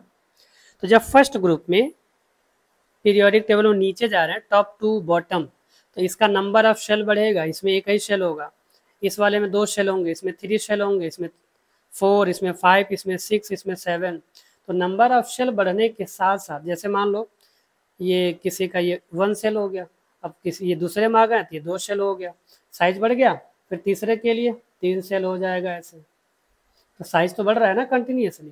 तो वही जब हम ऊपर से नीचे जाएंगे तो इसका साइज बढ़ेगा, और साइज बढ़ेगा तो ये प्रोटॉन, ये जो यहाँ पे प्रोटॉन है बीच में, प्रोटॉन और ये लास्ट में जो इलेक्ट्रॉन जितने भी हैं, इनके बीच का डिस्टेंस बढ़ने की वजह से फोर्स ऑफ अट्रैक्शन कम हो जाएगा, और कम होने की वजह से भी साइज बढ़ेगा, मतलब उतना फोर्स नहीं लगेगा। और ऐसे साफ साफ भी तो देख सकते हैं कि नंबर ऑफ शेल क्या हो रहा है, बढ़ रहा है, तो नंबर ऑफ शेल बढ़ने से साइज बढ़ेगा, ठीक है ना। और ये सभी के लिए लागू होता है, सभी के लिए ये लागू होता है, चाहे ये फर्स्ट ग्रुप हो, फर्स्ट ग्रुप, सेकंड ग्रुप, 13, 14, 15, 16, 17, 18, इन सब में टॉप टू बॉटम साइज बढ़ेगा, ठीक है ना। ऐसे यहाँ पे दिखा दिया है, और यहाँ पे ये जो आपका दिया है फ्लोरीन, क्लोरीन, ब्रोमीन, आयोडीन का दिया हुआ है, ठीक है ना, ये हाइड्रोजन ग्रुप है। आगे बढ़ते हैं। अब मेटेलिक कैरेक्टर क्या होगा, तो मेटेलिक अगर कैरेक्टर की बात करेंगे, on going down in a group और the periodic table metallic character of element increases, क्योंकि मेटल तो है उसमें, ठीक है ना, इसलिए मेटालिक कैरेक्टर बढ़ेगा। और उस ये हाइड्रोजन का है, तो इसमें भी ऐसा क्यों, क्योंकि ऊपर मोस्ट इलेक्ट्रोनेगेटिव एलिमेंट और नीचे लिस्ट है, तो आयोडीन लिस्ट हो जाएगा, फ्लोरीन मोस्ट इलेक्ट्रोनेगेटिव होगा। तो on going down in a group of the periodic table electronegative character या non metallic character of the element decreases. तो नॉन मेटालिक कैरेक्टर डिक्रीज होगा, ठीक है ना, और मेटालिक कैरेक्टर इंक्रीज। एक चीज ध्यान रखना, मेटल और नॉन मेटल, जहां मेटालिक बढ़ेगा वहां नॉन मेटालिक कम होगा, ठीक है, सिंपल, ऐसे याद रखेंगे। अब आते हैं केमिकल रिएक्टिविटी, देखते हैं कि ऊपर से नीचे जाने में क्या होगा। अच्छा ये खत्म हो गया, फिर अगले इसमें चलते हैं आपका, ये रहा।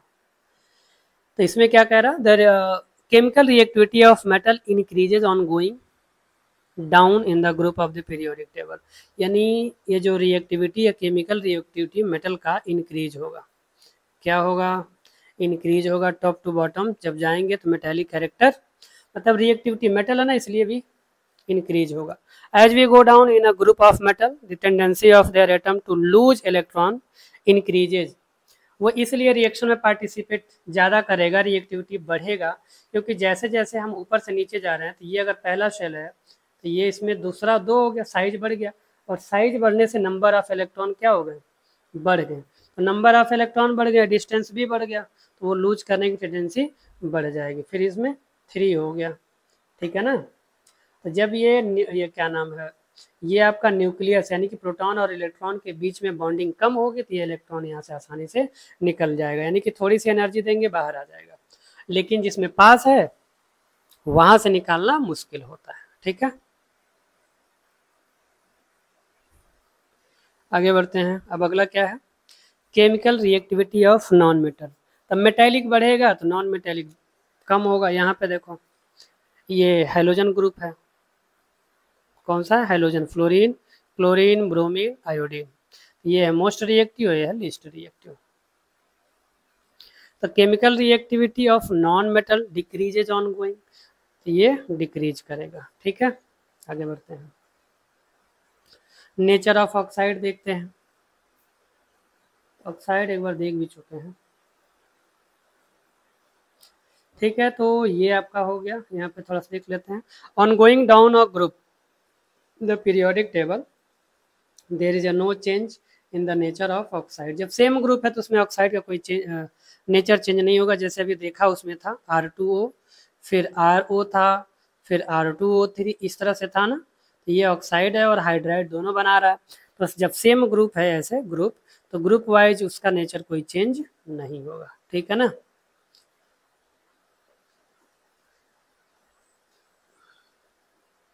तो आई होप यहाँ तक समझ में आया होगा। अब आगे बढ़ते हैं। अगला इसमें देखते हैं merit of the periodic table. इसका मेरिट क्या है, पीरियोडिक टेबल अगर बनाया गया है तो उसके फायदे क्या हैं, दैट वी विल सी। तो पहला फायदा तो यही है, पढ़ाने में इजी हो गया। जैसे modern periodic table is based on the atomic number of the element which is the most fundamental property of the element, पहला। दूसरा क्या है, तो दूसरा ये हो गया, modern periodic table help understand an element in group showing similar properties. यानी कि अगर सेम ग्रुप में है तो हम आसानी से क्या नाम है, उसकी प्रॉपर्टी सेम है ये बता पाते हैं, ठीक है ना। अलग ग्रुप का है तो उसकी प्रॉपर्टी अलग होगी, ये बता पाते हैं। तो सेकंड भी हो गया। अब थर्ड देखते हैं। तो पीरियोडिक टेबल को क्या, explain the reasons for the periodicity in the periodic table of, एक मिनट, हाँ, modern periodic table explain the reason for the periodicity in the properties of the element. तो प्रॉपर्टीज भी बता पाते हैं, ये आसान हो गया। फिर चौथा इसका मेरिट क्या है, fourth merit is the modern periodic table tell us why the properties of element are repeated after 2/8/1832। यह क्यों रिपीट होता है, क्योंकि प्रॉपर्टी सेम होती है इसलिए उसका इलेक्ट्रॉनिक कॉन्फ़िगरेशन भी रिपीट होता है, सेम होता है, एनर्जी लेवल सेम होता है, इसी वजह से, ठीक है ना। और के एलिमेंट से शुरू करते हैं। ये इलेक्ट्रॉनिक कॉन्फ़िगरेशन जो 2n² से लिखते हैं, ठीक है ना।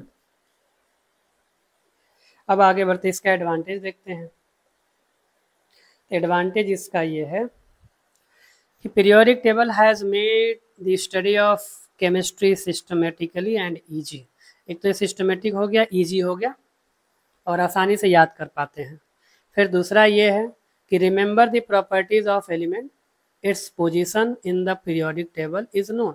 हमें पता रहता है कि उसका पोजीशन क्या है। और तीसरा,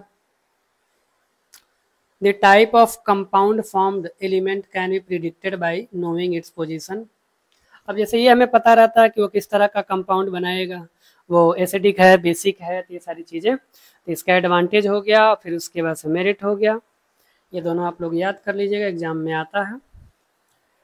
और ये भी हो गया ख़त्म। और इस तरह से हम लोग ये ख़त्म कर लिए chemical bonding, periodic table and chemical bonding.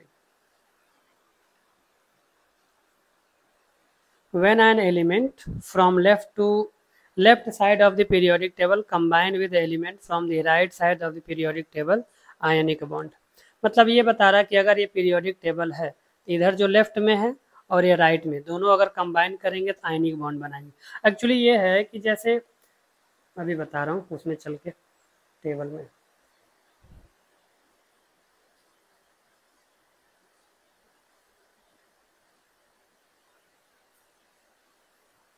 इसमें नहीं है क्या?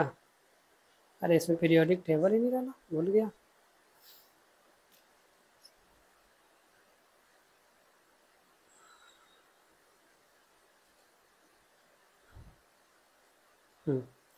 यहाँ पे है, यहाँ समझते हैं।